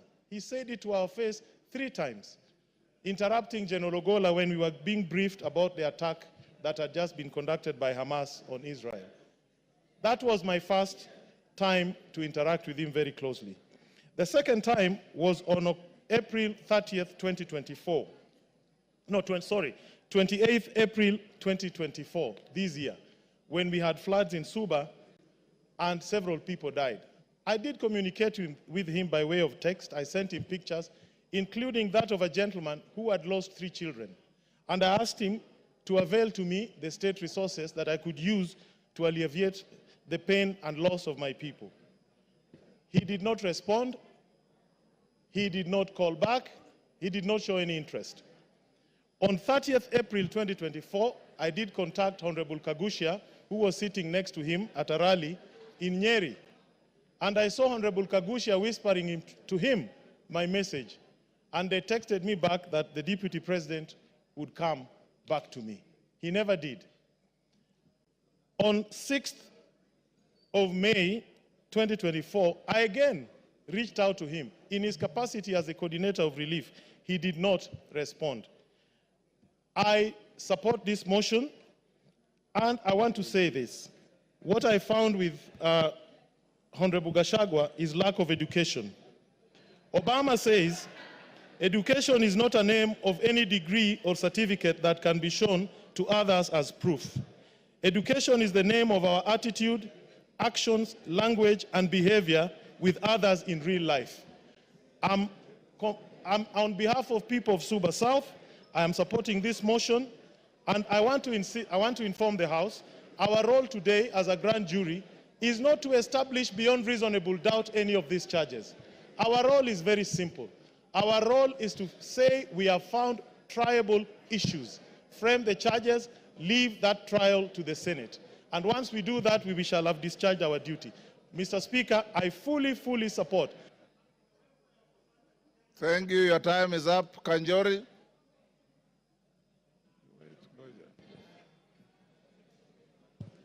Thank you, Honorable Speaker, for giving me this opportunity. And Honorable Speaker, let me also add my voice to this very important motion. And let me start by saying I support the motion to impeach the Deputy President.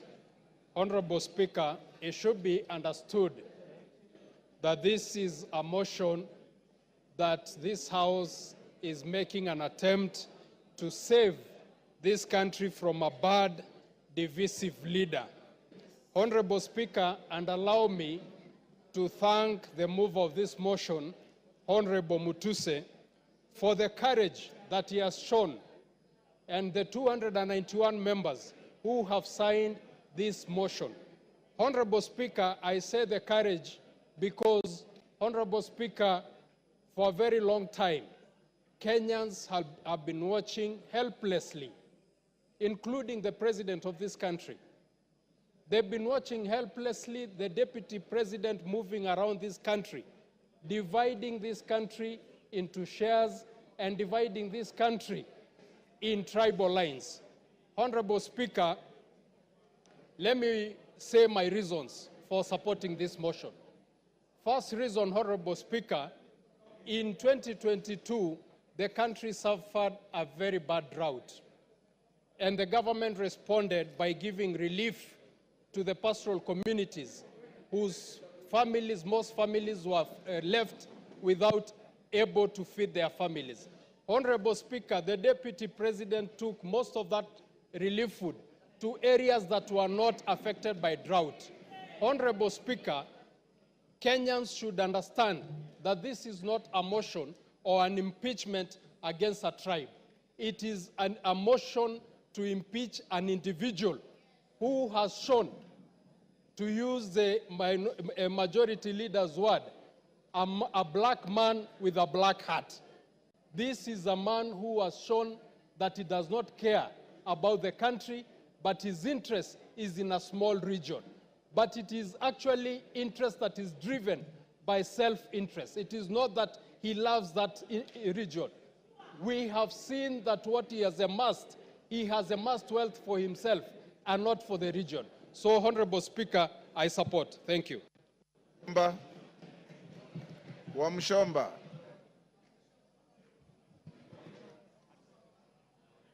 I thought you normally sit this side.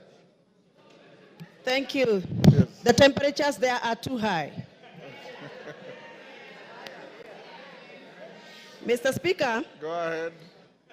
I rise to defend the Deputy President, Rigathi Gachagua, against what I am calling mob justice, a process that has not given him the right of reply, a process that has gone on, presented some fact charts to the villages, and disseminated information to the members of public without giving him the opportunity to defend himself. Hold your horses, Wamchomba. I was consulting with KJ. I didn't hear what you said. Can you repeat?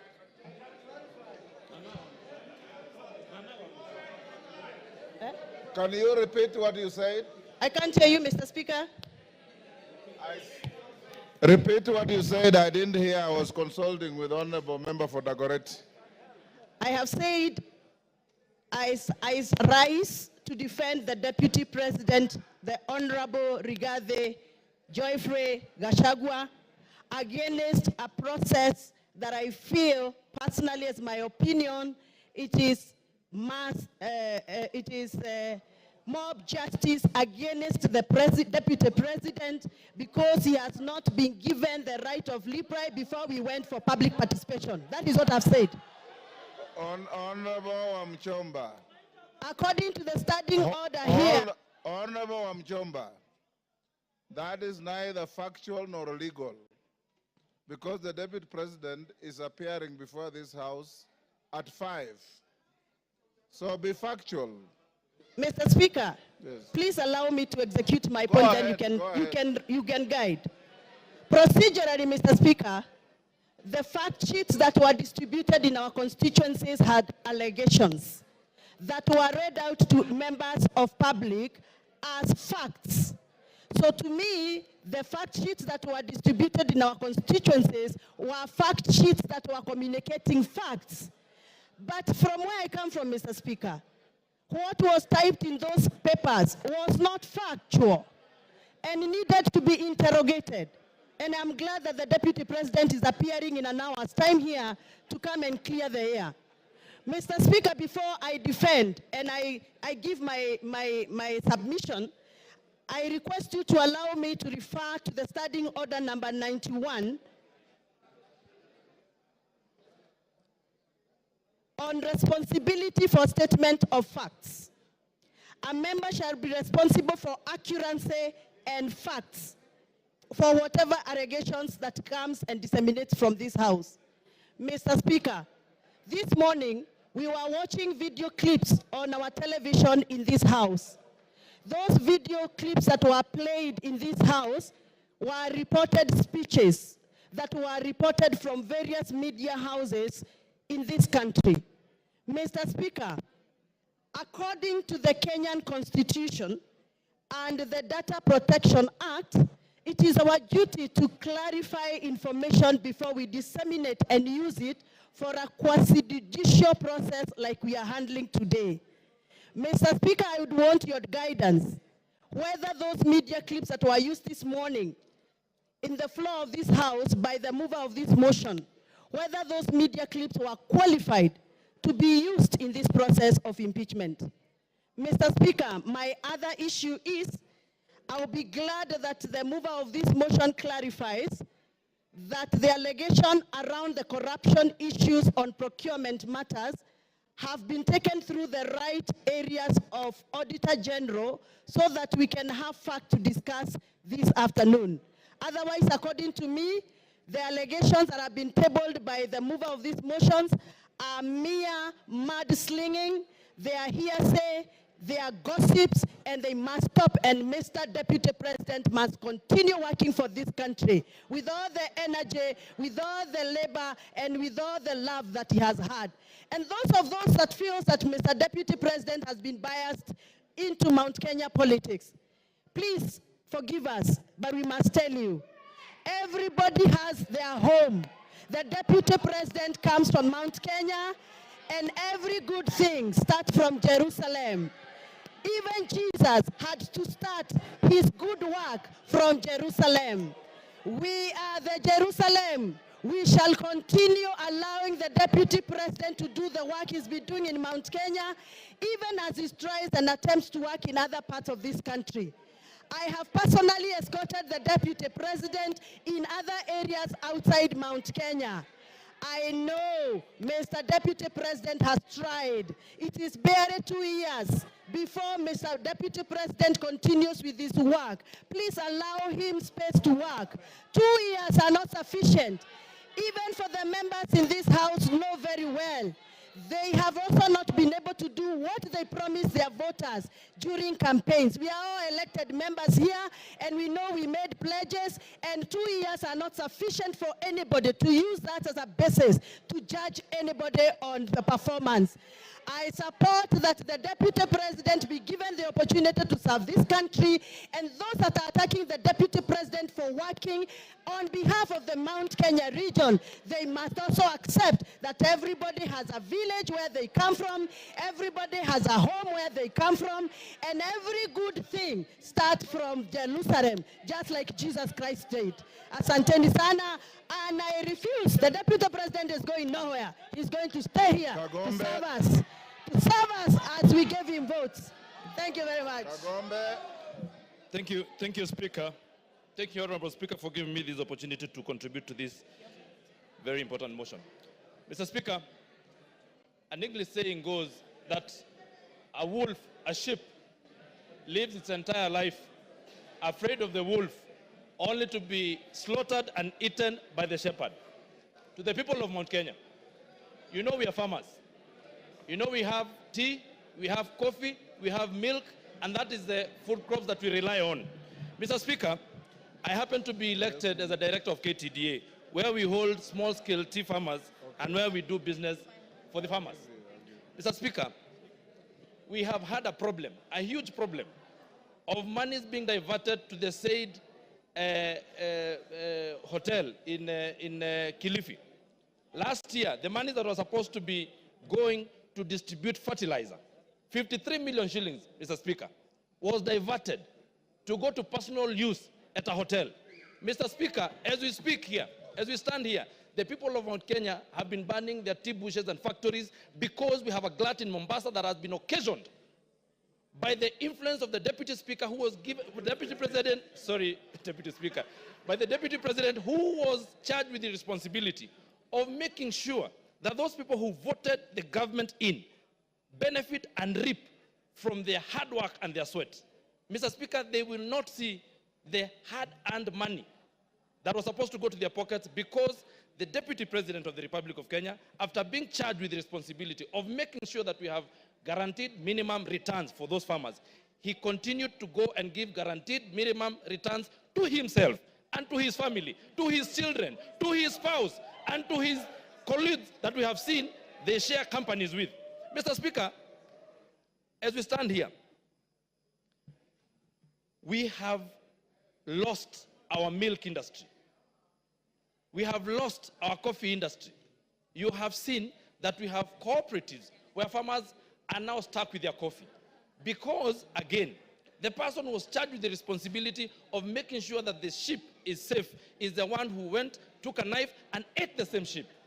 Mr. Speaker, I know there might be some tension and people from the mountain feeling like everybody has been talking about the mountain, but even the mountain people are suffering, even us, because there's someone who just hides under the pretext that he's an honest man, he's a truthful man, but he's a truthful liar, Mr. Speaker. Therefore, I want to say this: the seat of the presidency is a symbol of unity in this country. And when the deputy president stands and accuses the NIS, like he did in Mombasa, we live in a community, and even the people who are in the intelligence sector live in a community. There is a community, a world community of intelligence. When you disparage such an office, such a high office that is supposed to make sure that you protect and give us protection in this country, Mr. Speaker, that to me is gross misconduct and it is impeachable. Mr. Speaker, when you go to State House and you say that you have put traps for some people not to access State House, yet they are members of this republic, yet they are people that we respect like Raila Odinga, Honorable Raila Odinga. Mr. Speaker, we say that we cannot continue like that because we had lived a very good life before this campaign started from 2022 when people said that we are going to vote not anymore along the tribal lines. But we have seen that we have someone who has been given position of power and he has decided to use it for his own personal aggrandizement. Mr. Speaker, the people who are watching the interview yesterday, they sat and asked, how is it that the people who are of age and people who've been doing business have not been able to access 600 million shillings in a bank? How many business people here have accessed 600 million shillings and what is their collateral? Mr. Speaker, you have had the deputy president lying in front of the television, saying that he has gotten this wealth from his brother, yet we know his brother has his heirs who are his sons and his widow, and those people are crying in Nyeri. The same way, people who are my members of parliament, my constituents like Uhuru Muigai Kenyatta, is crying. His goats were eaten the other day in Roiro. And he's the one who sanctioned the eating of his goats. In fact, he then comes and lies to us that he has apologized to the president, to the former president, who is not in the country.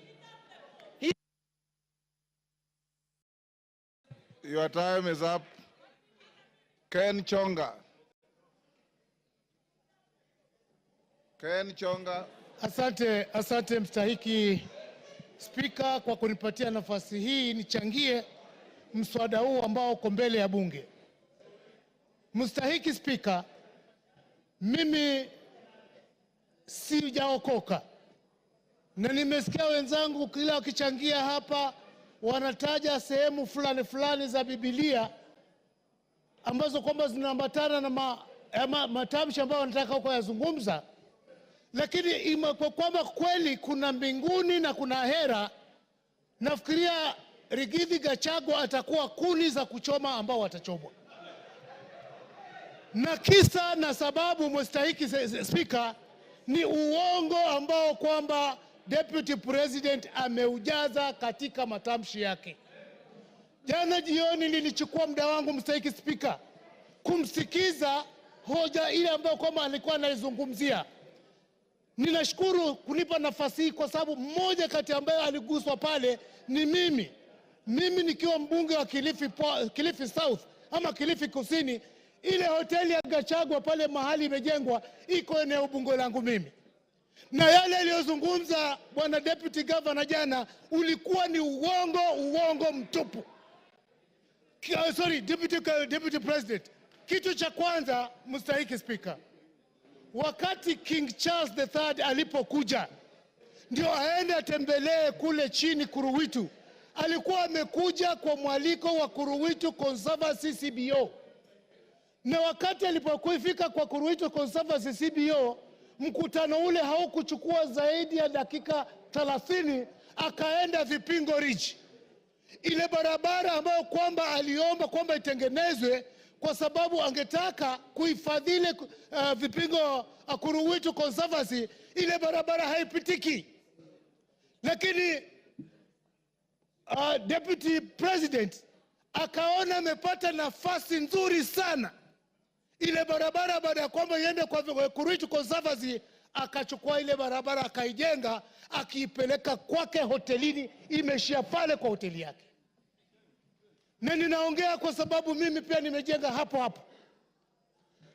Bwana Deputy President alisema kwamba watu waliomba hiyo barabara ijengwe, kulikuwa na public participation. Ni kweli kabisa tuliomba ya kwamba barabara ile ijengwe, lakini hii kwamba ni uhusiano wake yeye na wenyeji wa Kuruwitu, kwamba ni uhusiano ambao ni mzuri, wanaelewana, na kwamba hata mbunge eneo hilo anajua.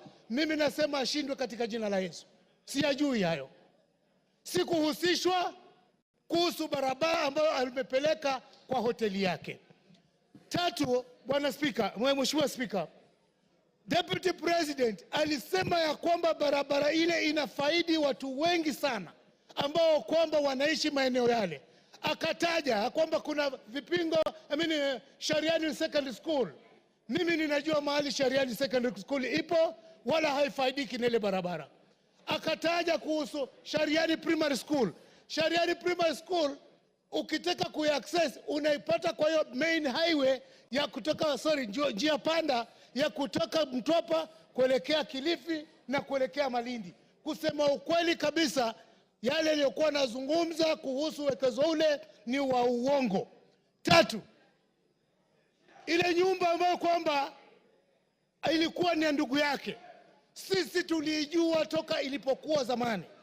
Na ukweli kama utafatwa, itabainika wazi ya kwamba bwana Deputy President aidha awe alinunua kutoka kwa ndugu yake ama awe amemuibia ndugu yake. Ni jambo la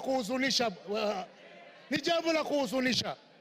Akisema ya kwamba mali ile yote ambayo iliachwa, yeye ameachiwa percentage fulani kubwa kushinda wale watoto. Kama ukweli si uongo, basi si anasherehekea kifo cha ndugu yake. Ni nani mwenye akili zake timamu ataacha urithi au peane kwa ndugu yake, asahau watoto wake, asahau bibi zake, asahau binamu zake, hali yeye anasema kwamba yeye ni mtu uko na mali? Mimi sijawahi kumuunga mkono kwa lolote, na ninajua nyumba hii iko na hisia tofauti kulingana na masuala ya Deputy President. Wakati nilipeleka public participation Kilifi South, 95%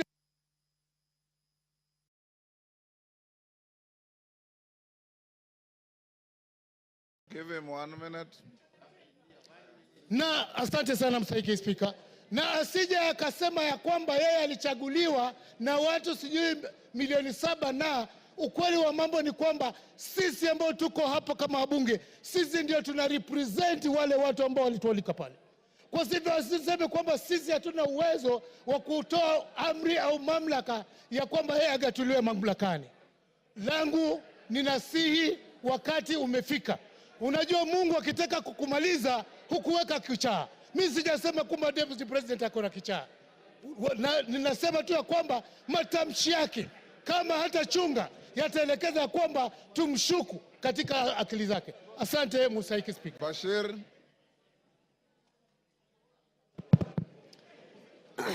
Thank you, Honorable Speaker. Honorable Speaker, from the onset, I want to make it clear that I support this special motion by Honorable Mutuse. Honorable Speaker, there are 11 counts as contained in this special motion. What these 11 counts in total summarize and talk about is gross misconduct and issues of integrity.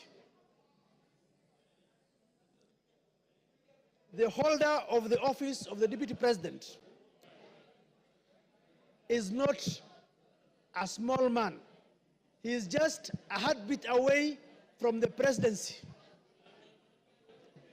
Looking at the behaviors, actions, utterances of Deputy President Rigathi Gachagua shows you that he does not befit to hold the office of the Deputy President. Honorable Speaker, time and again, His Excellency Rigathi Gachagua has been talking about Murima, Murima, Murima. But one thing I want people to know is that the same Murima has people who have been elected by the same representative and who are in this house representing the people of Mount Kenya. Rigathi Gachagua is not the sole representative of Mount Kenya. They have MPs, they have women reps, they have senators, they have governors. He is supposed to represent each and every part of this country called Kenya. Unfortunately, he doesn't understand that bit. Sometimes in July, in a well-attended press conference in Mombasa, intelligence services, and especially in the person of the Director General. Now look at this case. The Deputy President is a member of NSAC, the National Security Advisory Council. He sits in that council. If there are issues that he has with individuals running those institutions, the best place will have been that council. Now, you've been the Deputy President of the country. Instead of addressing matters in a perfect and constitutional manner, you address the press and taint the images of such officers, critical officers of security. That itself is quite unfortunate. Honorable Speaker, I listened to the press conference last night. One thing that perturbed me was the issue of His Excellency saying, I have gotten all these wealth from my brother. Now I'm asking myself, he doesn't have wealth of his own that he can tell the people? How come he is the one who gets more of the shares than the widows and the orphans?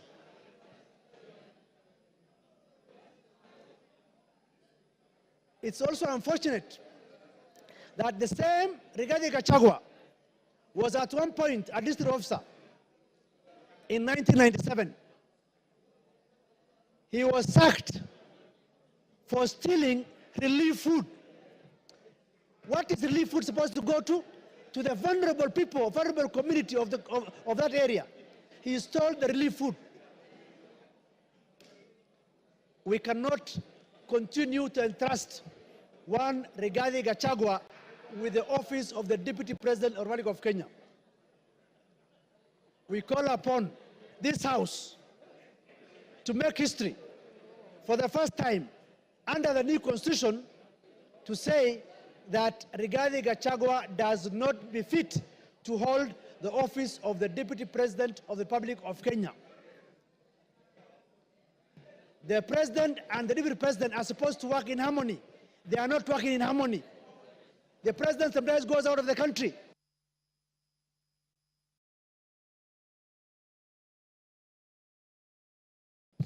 Sorry, Ruth Odinga.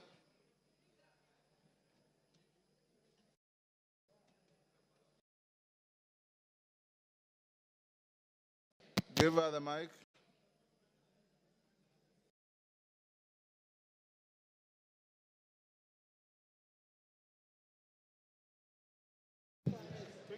Thank you, Mr. Speaker, for giving me this opportunity. I rise today not just as a member of this esteemed House, but as a daughter, a sister, and a proud descendant of those who fought tirelessly for the freedom we hold dear.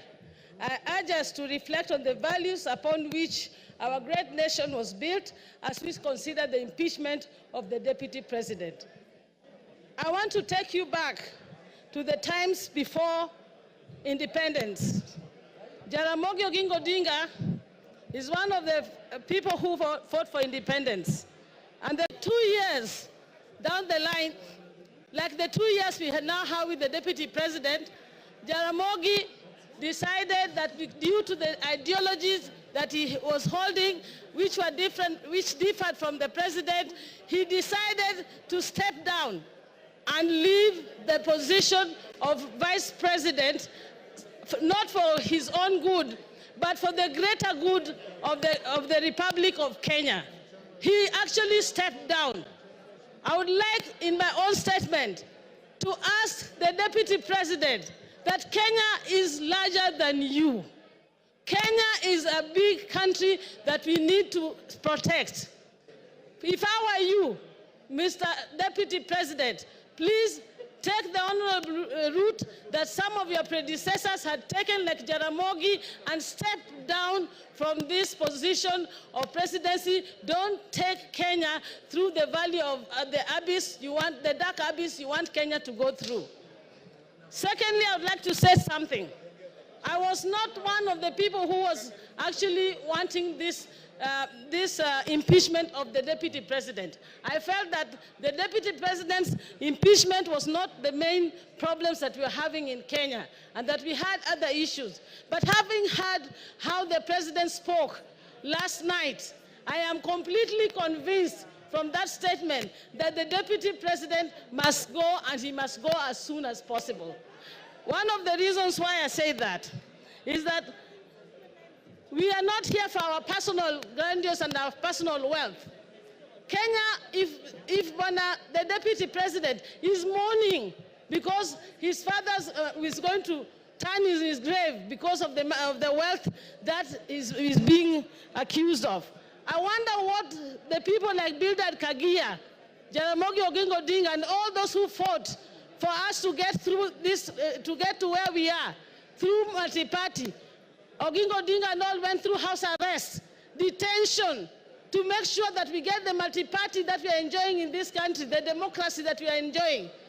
How are they feeling in their grave when now the Deputy President is talking about making Kenya a company?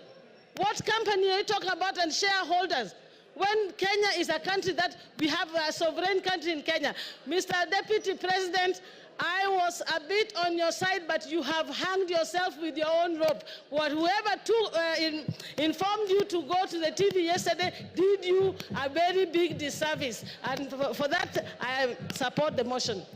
Mbura Aburi.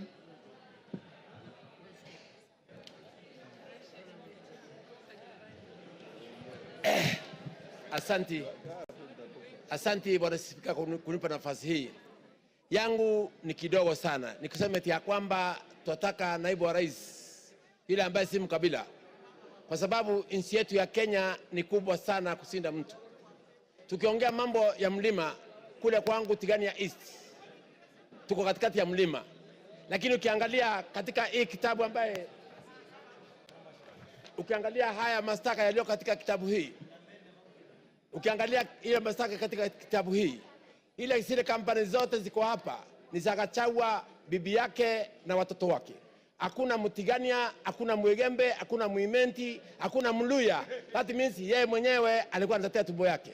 Ndipo mimi niko hapa kusema eti ya kwamba sisi hatupembelezani. Sisi tunasema kwamba lazima aende nyumbani kwa sababu amekataa kuangalia mambo ya wananchi wa Kenya, na Kenya ni kubwa. Ingine ni hii. Mimi nimekaa kule East African Community kipindi ya miaka 5. Nilikuwa na Jematia ambaye ni dada yangu. Katika kipindi ya miaka 5 sijawahi kusikia Jematia akiwa ni malaya, lakini naibu wa rais alisimama akasema kwamba Jematia ni malaya. Ya kwamba mimi nikiwa Mporo Mtwabori na support naibu wa rais aende nyumbani. Asante sana. Thank you. Women Rep Busia.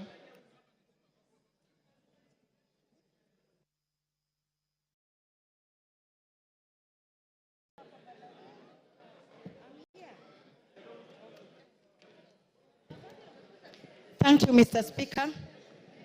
I support with a lot of strength this motion because many times I thought I was a tenant in Kenya. And I know I was born and raised in this nation. When a leader of a national figure discriminates openly, I left myself wondering if we can keep allowing to be divided every day, and yet as leaders we must be a factor that unites all Kenyans. I want to ask the Deputy President, what message was he sending to Busians who voted for Honorable Maina in Marachi West, in Butlak sub-county? And what message was he sending to Busians who voted for Honorable Talam in Buhayo West, in Matayos, Busia County? We should be free from Mombasa to Turkana, any person of any race, any tribe, to stand and be elected without being pointed at as this one belonging to a particular region and that one not belonging to our region. Because Kenya is our country and we are here in this country to build it. If we don't join, because if you go as an individual, you are a drop in the ocean. But together as Kenyans, we are an ocean. So I want to ask again, what other thing a principal assistant is supposed to do? According to me, unless you have a shrunken hippocampus in your brain, then you go displaying what your master is doing instead of being the real assistant of even covering up. One day he says, I was sent all these things I was saying. I was sent all these things I'm saying. It's like he is wearing an oversized coat, oversized trouser, a tumbo cut vest, and oversized shoe. He does not understand his role as a principal assistant. We must unravel from the seams of our fabric in this country, because sometimes you can be wearing a dress or a trouser, but something keeps biting you. Unless you unravel or open up the seam to know what is biting you, you will continue losing blood and become anemic. So a people of any nation are stronger than the people in power. All leaders in this nation must be responsible of the utterances they puke every day, because what will our future leaders be saying? I am, or who is our role model? Who is their role model? All of us must be responsible not to give hate speech anywhere we go. And I don't think there is a tribe in Kenya that is superior than others. Whether you come from Eastern in Garissa or you come from Siamahanga village where I live, you are equal. Article 27, Section 4 is clear about this, that we should not discriminate. When I hear a widow in Mount Kenya being tortured, being snatched property by the deputy president, whether she is Kikuyu and she's a widow, she is representing all the widows in Kenya. So Gachagua, return the matrimonial property, the bank accounts, everything that you took from that widow in Nyeri. Because I was raised by a widow and I know what happens when such things happen. A widow should be given their rights, whether you have all the muscle in the nation. And thirdly, a leader who does not respect women, that one is not a leader. Calling women prostitutes. So when a woman is being a prostitute, who is the other prostitute? Then he must be the one. Because if you call me a prostitute, was I doing myself? There must be somebody in a trouser too. And we do not want to be discriminated. We have been dating, marriage, we marry Kikuyu, Luya, Teso, Kamba. That should continue happening than us growing up or children fearing to marry from Mount Kenya or fearing to marry from Nyanza. That is wrong. So Deputy President must go home.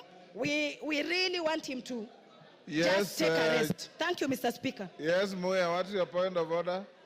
Speaker, I'm standing on standing order number 91 on matters of facts and substantiating what the member is speaking of. The issue of Malaya have been adversely mentioned in this House. Have you as the Speaker received anything to substantiate? Honorable Speaker, it is on record that the Deputy Speaker, the Deputy President has been closing the whole country, campaigning for the same women, especially in Mount Kenya where he was assigned. So it is unfair that members can continue repeating, you cannot substantiate, and there is no evidence. We should You've have made your evidence. point. Honorable members, order. Take your seat. Honorable members, I want, with your concurrence, to reduce the time of the speakers to 2 minutes. Is that agreed? Is that agreed?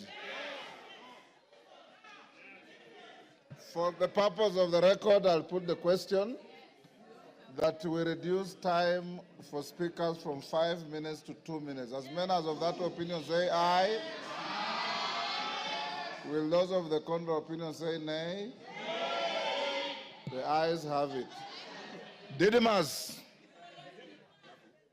2 minutes. Mr. Speaker, I want to be very clear that I support this impeachment motion. I say so because Kenya, we have more than 42 tribes. And it was never our permission to decide which tribe you belong to, Honorable Speaker. And we want every part of our country to feel part and parcel or properly represented by our Deputy President. The continued dividing of our country in shares, Honorable Speaker, in terms of how many votes that a particular area voted for the government, Mr. Speaker, it is making parts of this country feel like they're not part of this country. I think, in a nutshell, Honorable Speaker, because of time, I want to summarize what I want to say by saying that Kenya as a country, the position of the Deputy President, it requires a patriot. It requires an individual whom, when he speaks, the country listens with optimism. It doesn't require an individual who, when he opens his mouth, part of this country begins to bleed. This country doesn't require a villager in the name of the Deputy President. It requires a patriot, a statesman. And this House, Mr. Speaker, we will go down in the history of this country because the war against tribalism, the war against segregating this country along shareholding lines, it's a war that we have come a long way, Honorable Speaker. It's a war that we vowed that we must win it in installments, and today we are paying the last installment. Regarding Gachagua must go home, not by walking, but by running, Honorable Speaker. I support. Member for Wajir West.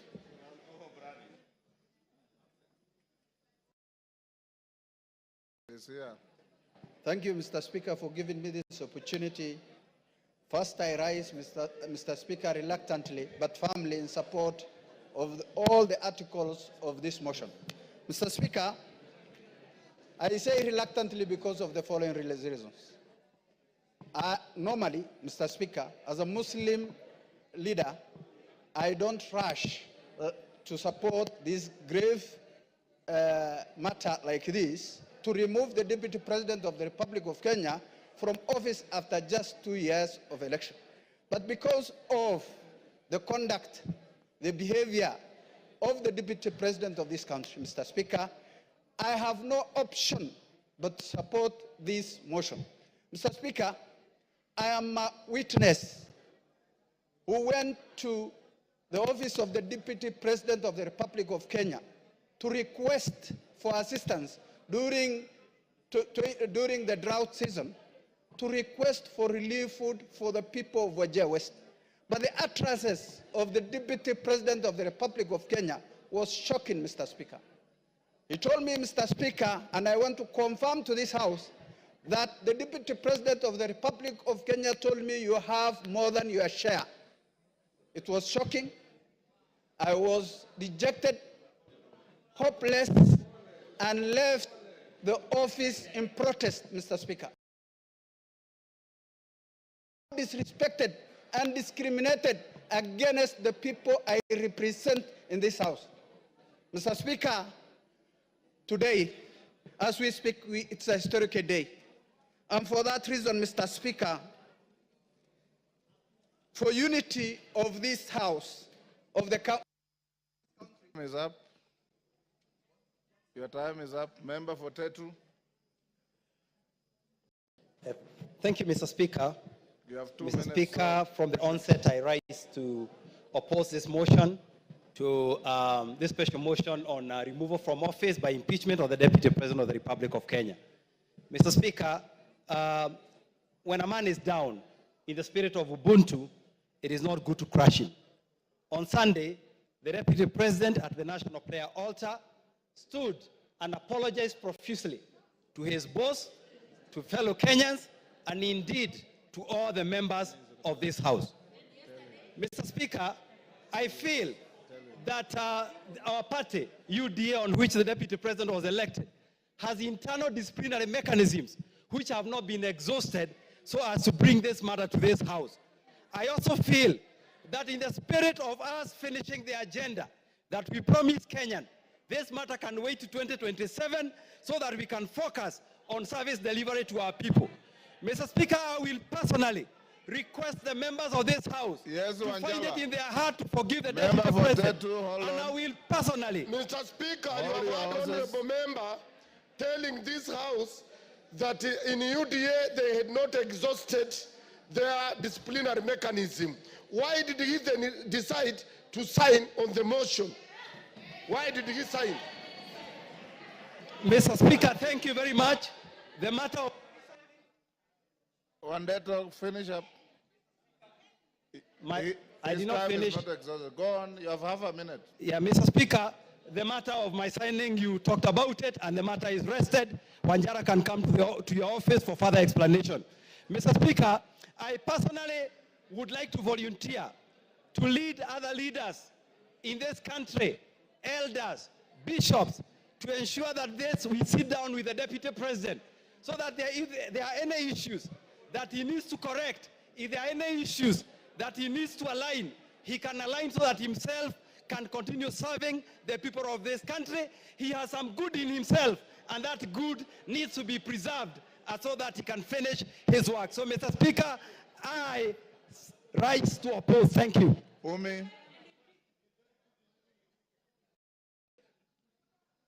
You have 2 minutes. Thank you, Mr. Speaker. I rise to support the motion of impeachment because of many reasons. Mr. Speaker, as a young person and as a representative of the House for the Youth, I wonder how many young people of this country can walk into a bank and access a loan of 600 million shillings without any guarantees of any sort. Mr. Speaker, this is a representation of impunity. The Deputy President stood before the media yesterday as a national leader to defend his children. I respect that he stood to defend his children, but how many children of this country has he given a chance for them to access the same benefits? Myself included, I cannot access a loan of that amount of money. Mr. Speaker, this impeachment motion is not just an impeachment because of difference of ideology, but it will be a symbol of democracy for our country, that people who abuse their powers can go home, regardless of whatever position they hold. Mr. Speaker, I come from Garissa County. We lost residents from my county at an accident as they were accessing to cross a river because of the flood scandal. Mr. Speaker, out of the 10 billion shillings that he had under his pocket, he only gave us 48 million shillings and disappeared and never showed up again. Mr. Speaker, what can 48 million shillings do for people who are suffering? Mr. Speaker, he did not even step in Wajir and Mandera. This is a deputy president of the whole country. I support the impeachment. He must go home and create a room for other people to get that position. Maybe it's time for other regions to be deputies so that we can get the same benefits. Mr. Speaker, I can even do a good job myself. Mr. Speaker. Your time is up, Jen Kagiri.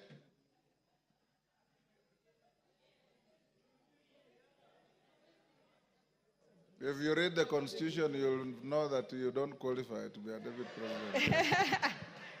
To your age. Jen Kagiri. Thank you, Honorable Speaker, for giving me this opportunity to contribute to this motion. Honorable Speaker, when I was elected in the year 2022, in the month of August, I was a very grateful person to God, and I knew my work was to serve the people of Laikipia County. A county that is cosmopolitan, that has Pokot, that has Turkanas, that has Maasais, that has Samburus, that has the Muslims, it has the Somalis, and all these people, inclusive of the Kikuyus, came together and gave me their votes. That is what comprises of Laikipia County. Honorable Speaker, the point at which I differed with His Excellency the Deputy President is when he started talking about Mlima.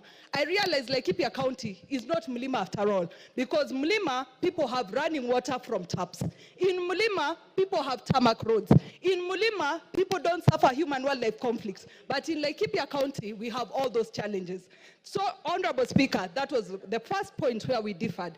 The second point, Your Honorable Speaker, is when there was the talk of 1 man, 1 shilling, 1 vote.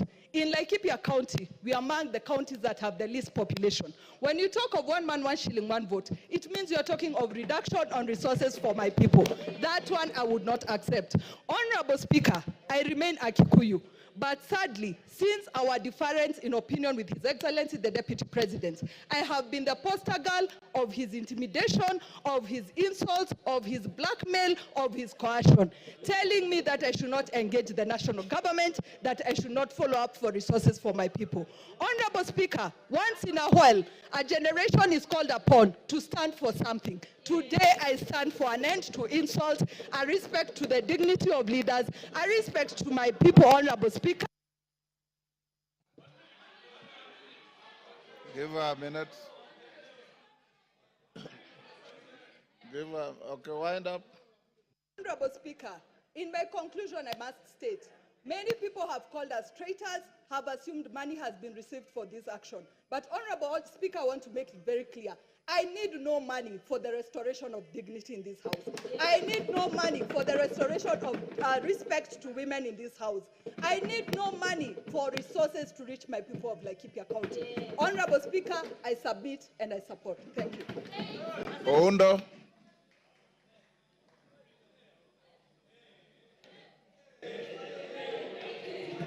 Honorable Speaker, thank you for this opportunity.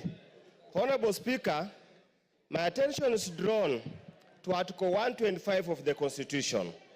And Article 125 of the Constitution makes reference to the effect that any matter before that the Parliament has got the same powers as High Court.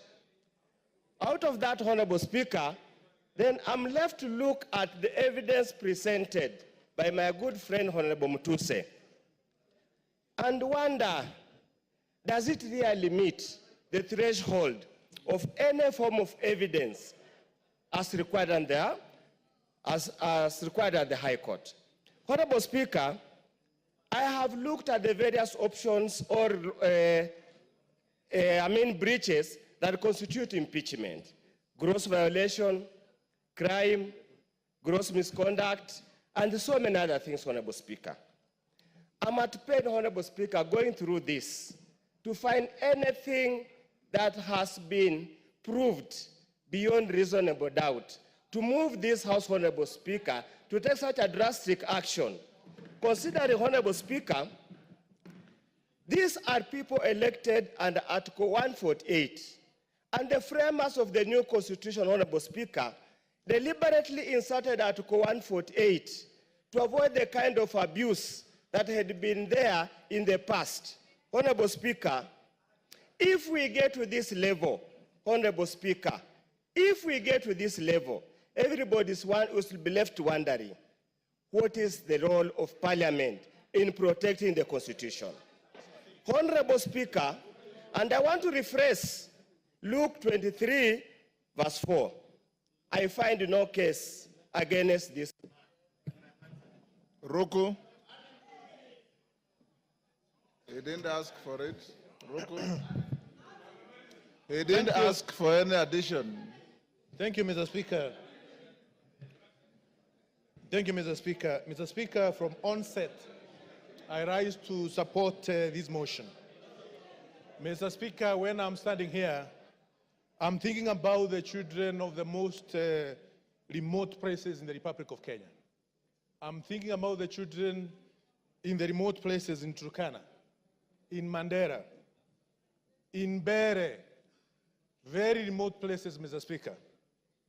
It reminds me on Article 10 of our Constitution, which talks about the national values and principles of governance. And one of the principles which is enshrined in our Constitution, Mr. Speaker, is protection of the marginalized.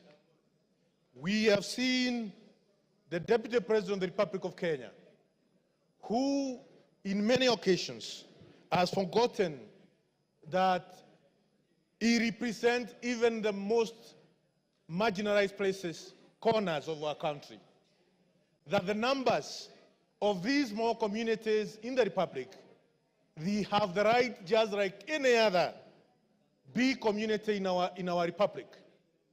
We have seen the smirk, the arrogance, the contempt which the Deputy President of the Republic has to the minority groups in the Republic of Kenya. And coming from a marginalized community, a community which has been marginalized from 1963, Mr. Speaker, I want to state here and now that it's high time we sanitize the office of the Deputy President. Mr. Speaker, last week on Sunday, Your time is up. Your time is up. Irene Mayaka. Thank you, Honorable Speaker. Honorable Speaker, I also stand to support the motion by my good brother, the Honorable Mutuse, in impeaching the person of the Deputy President of Kenya. Honorable Speaker, under unwarranted discrimination, in contravention of Article 27, Part 3 and 4 of the Constitution, the Deputy President has in so many occasions expressed that he only considers people he considers shareholders. Honorable Speaker, on the two occasions that the Deputy President came to Gusiland, on the first occasion while addressing leaders, he told us that the reason why, as Kisses, we should not demand for more things from the government is because we always vote for Mutu wa kitendawili, to quote him. On the second occasion, the Honorable Deputy President told us that siku hizi wa Kisii tumejaa jela kushinda wa Kikuyu. I'm wondering, Honorable Speaker, when did he do the statistics to note that sisi kama wa Kisii, we are the most criminals in this country? And Honorable Speaker, as I finish, I just want to remind the Deputy President. Yesterday, he spent a lot of time reminding us that he is an orphan. And yet he forgot that there is one orphan that the Deputy President kept saying that he has put for him Mitego in State House. The Honorable Deputy President forgets that even the Right Honorable Raila Amolo Odinga is an orphan. Why did he forget that he was putting for him Mitego? I just want to tell the Deputy President that because of the utterances that you make against people of Kenya, you must go, and you will go home. I thank you. Malolo Njendi. Thank you, Mr. Speaker. I arise to support this motion strongly. Mr. Speaker, this country has once suffered tribal clashes. Mr. Speaker, the Deputy President has been always talking about Central Kenya, Mlima, etc., etc., Mr. Speaker, whipping up tribal feelings. Mr. Speaker, if we allow the Deputy President to continue holding that particular position in the country, Mr. Speaker, what will happen in this country is that most of these other tribes will feel domination of this particular community, will feel intimidation by this community, and they will rise up, gang up against the community of Central Kenya, not because they are liking it, but because of his sentiments and because of what he speaks. Mr. Speaker, this person has been in office for 2 years, but he appears not to have had the conscience to know the kind of office he's holding, and that's why he speaks the way he speaks of regions. Mr. Speaker, I wonder how. Order, honorable members, order. I wonder how a person holding that kind of office can keep on talking of Kuweka Miteko State House for people who did not vote for this government, not to enter, not to access. Mr. Speaker, because of Kuweka Miteko, kila mahali kwa kona State House has affected some of us when he was still very active in State House, blocking us from accessing State House. Mr. Speaker, the whole issue of shares, I want to tell people from Western Kenya, we are suffering from this because of his input and insisting, embarrassing the president. When he wants to help persons from West Kenya, he says those people don't deserve to have the share they're having in the government. Thank you, Mr. Speaker, I support. Robert Mbui. Robert Mbui. Yeah, thank you, Mr. Speaker. Being in leadership, I'll give you 5 minutes. Thank you very much, Mr. Speaker. Thank you very much. Mr. Speaker, I've noticed, listening to the arguments that have been passed here this afternoon, and also earlier in the morning, I've noticed that it's getting a little personal, and I'm feeling a little jittery, because I know the subject matter is a person who is a family man with a wife and children, and friends and relatives, and they're all listening. So I think maybe I will start by reading the Bible so that we can bring down the temperatures. Ephesians chapter 4, verse 32 says, "Be kind, compassionate, and forgiving to each other in the same way God forgave you in Christ." Now, verse 31, Mr. Speaker, says, "Put aside all bitterness, losing your temper, anger, shouting, and slander, along with every other evil." Mr. Speaker, as a member of Azimio la Umoja One Kenya, I didn't believe in the leadership of Kenya Kwanza. I opposed it from the beginning. Mr. Speaker, I am vindicated now because I can tell the people of Kathiani that I said that this government is rudderless, is leaderless, is planless. And Mr. Speaker, is also merciless, because within a very short time, the center can no longer hold. Mr. Speaker, former Senator, now Governor James Orengo, famously said in Senate that governments eat their own people. Former leader of majority of the National Assembly, Duale, was eaten by his government. Today is a CS. Former Deputy Speaker of the Senate, Kithure Kindiki, was eaten by his government. Now he's also a CS. Former Chair of Budget of this National Assembly was eaten by his government. Today is the majority leader. I don't know. We are now eating Rigiji. Where will he end up? Mr. Speaker, I have an issue of concern, Mr. Speaker. Yes, Majority Leader. Honorable Speaker, is the Deputy Leader of Minority to assert that I was eaten by my own government, Honorable Speaker, whereas he knows I was never eaten by any government. I only stood firm against tyranny. I stood firm against the bullying that I experienced under that regime. The same bullying I have stood firm against a Deputy President today who has been bullying members of Parliament. And I have only put my chest forward to defend the rights of all these members, including the Honorable Robert Mbui, who was, Honorable Speaker, when the Deputy President visited Kathiani, he said to the Honorable Mbui that these Kambas are too few. They can never make a president. Kalonzo can never be anything. How can you defend a person who has disdain for Kalonzo Musyoka, a former vice president of this country? Mbui. Robert Mbui. Thank you, Mr. Speaker. You know, I love the passion and the humor in the majority leader.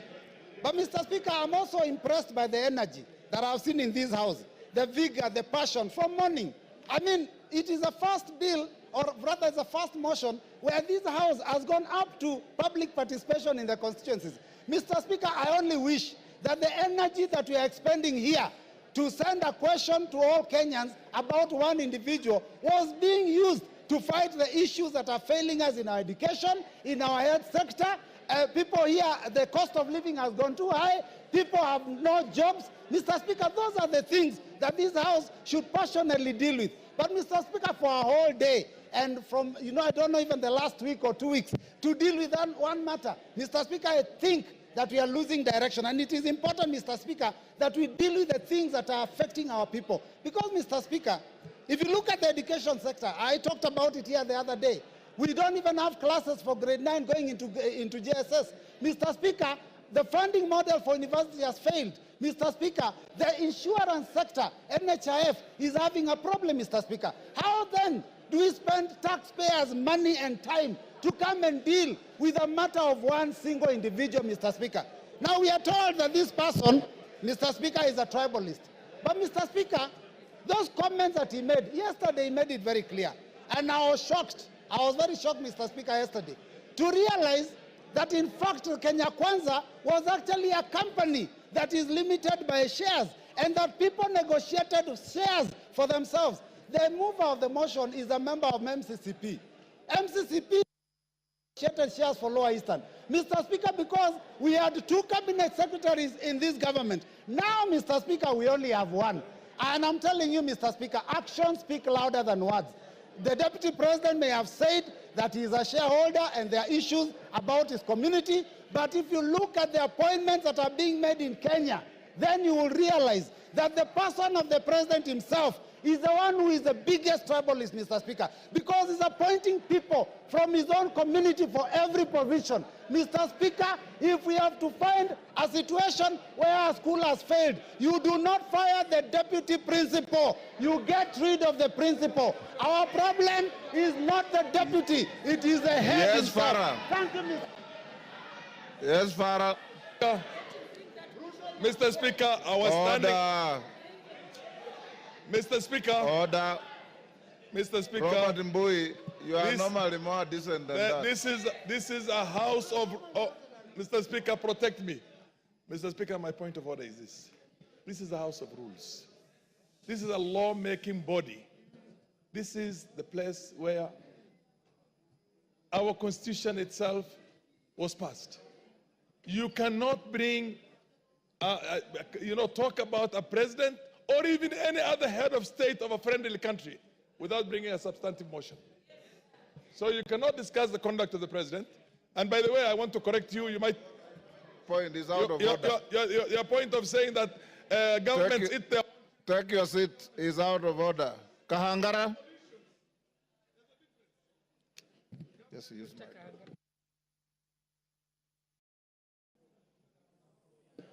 Honorable Kahangara.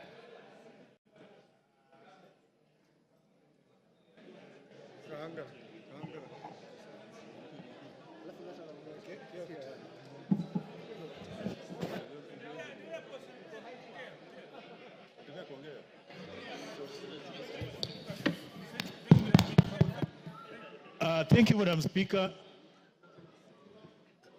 Hold on a second, they're going to put for you the mic.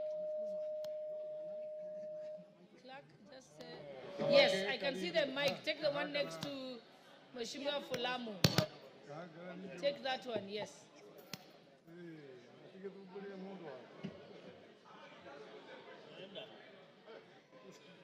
He's gone to the one you had given him.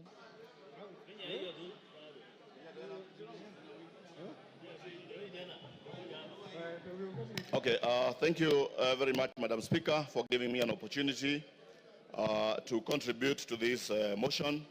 And I want to say that from the onset, I am in support of the motion, the special motion for the impeachment of the Deputy President of the Republic of Kenya. Madam Speaker, let me say that this country, Kenya, is a country that is is led by a constitution, by laws, and a country that is led by of democracy.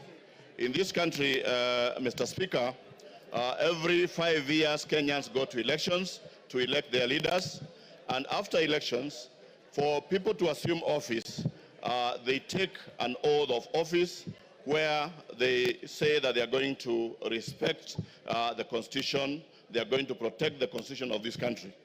Mr. Speaker, when the Deputy President took oath of office, he promised that he was going to respect the Constitution of Kenya. In his responsibilities, we are told that the President is a symbol of national unity. He's the one who is supposed to be uniting this country and also to respect the diversity of the various communities and tribes in this country. In the same Constitution, it says that the Deputy President is the principal assistant to the President. So if he is the principal assistant to the President, meaning that he performs the duties that are performed by the President. Mr. Speaker, I want to say that the Deputy President has gone around this country talking about shares, meaning that he has put all the tribes of this country into coalition. And I want to thank the member who brought this particular motion, because we are saving this country from somebody who is, I would call a suicide bomber, somebody who is ready to die, somebody who wants to die with Kenyans. And we want to say that we are ready to fight tribalism, ensure that this country continues in... Your time is up, Kangara Kasheri.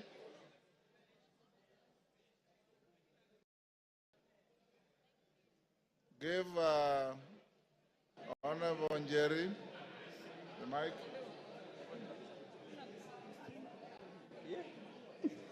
Thank you, Honorable Speaker. I rise to vehemently oppose this motion on behalf of the great people of Kirinyaga. Honorable Speaker, it begs the question, does it not prick our conscience as a House that barely 4 months after passing the grossly unpopular finance bill, which the President himself refused and declined to assent to, that we're here discussing an impeachment motion of the Deputy President of the Republic of Kenya? Honorable Speaker, the young people of this nation unequivocally told us to fix high unemployment levels among the young people, gross corruption at all levels of government, accountability issues in regard to leadership, our ailing healthcare sector, among other things. Honorable Speaker, many young people died on that day, Honorable Speaker. Several others to date are still missing, Honorable Speaker. It begs the question, the priorities we have as a 13th Parliament. Honorable Speaker, the motion before us is frivolous, it is baseless, it is lacking in substance. It is nothing but a shambolic political scheme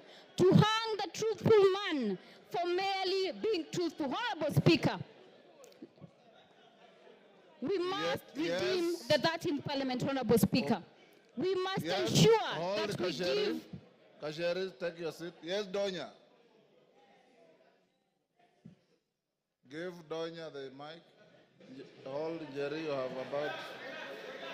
Yeah. Thank you, Mr. Speaker.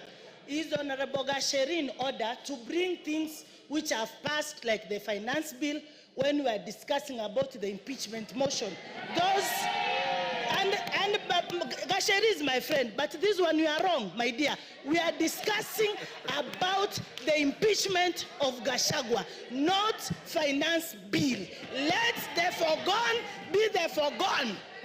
Honorable Speaker, I would want the honorable member, who is my very good friend, to point what standing order she rose on and what standing order can ensure that I do not speak on matters that have been controverted and that are public information, Honorable Speaker. We passed the finance bill, Honorable Speaker. It is a matter of fact. Even if you boo me, I will speak. The young people of this nation deserve more. They want jobs. They want healthcare sorted. The impeachment of the Deputy President is a sham political process. Kasheri, order. Jerry shall be heard in silence and dignity. But Jerry, your time is up. Women Rep of Migori. Yes, Wanjala. What is out of order? Give Wanjala. Thank you, Mr. Speaker. Mr. Speaker, the person who is accused, whom we are debating was supposed to be here by 5. It is 7 minutes past 5. He actually is. Mr. Speaker, can we bar him from coming because he's late? Wajala, he's already here. Yes. Migori Women Rep. Give to Fatuma.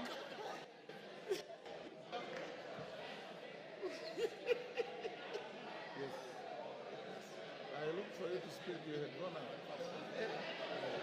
Thank you, Honorable Speaker. Thank you, Honorable Speaker. Kindly protect me, Mr. Speaker. I can't be heard, Mr. Speaker. Order. Thank you, Mr. Speaker. Order.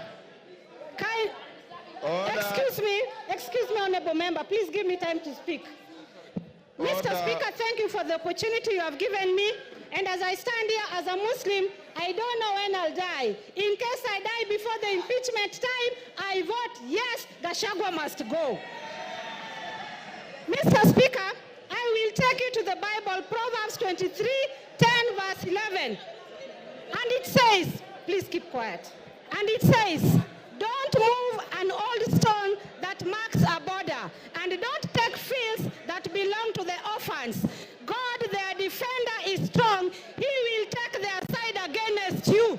I want Gachagua to know, the former deputy president of Kenya should know that when you touch anything of the orphans, it is not Kenya Kwanza, it is not Azimio, but it is God Almighty that will put the fire on you. I will return to the Quran. The Holy Quran in Surah An-Nisa said, surely those who eat up property of the orphans unjustly, they only eat fire into their bellies, and soon they will enter a blazing fire. I am telling the former deputy president of Kenya that you have eaten fire into your belly, and the fire will surely burn you. Mr. Speaker, as I finish, Mr. Speaker, I have heard that the deputy president has 21 lawyers. How much does the deputy president earn to have 21 lawyers? And I understand each lawyer is paid 10 million. And I'm telling Kenyans, it is your taxpayers'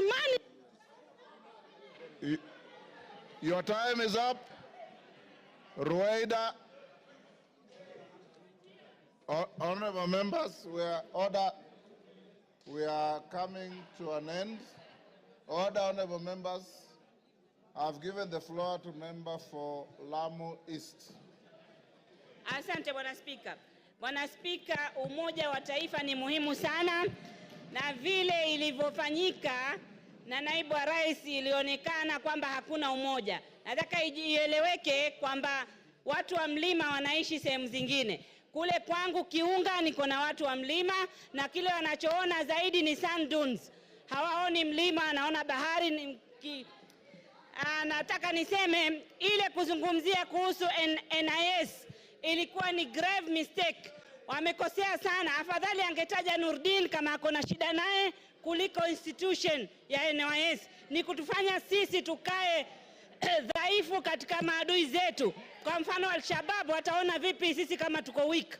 Ingine nasema, ukiwa unatukana mwanamke, na tena hii ikuwe kwa mtu yoyote, yule anatukana mwanamke ajue mwanamume yote anatukana mwanamke, mashimo yako 7 kwa kila mtu alioumbwa. Wanaume wanayo, wanawake wanayo. Kama ni malaya basi ni wote wanaweza kutumia kwa malaya. Hii jina ya malaya nimechoka kusikia. Ingine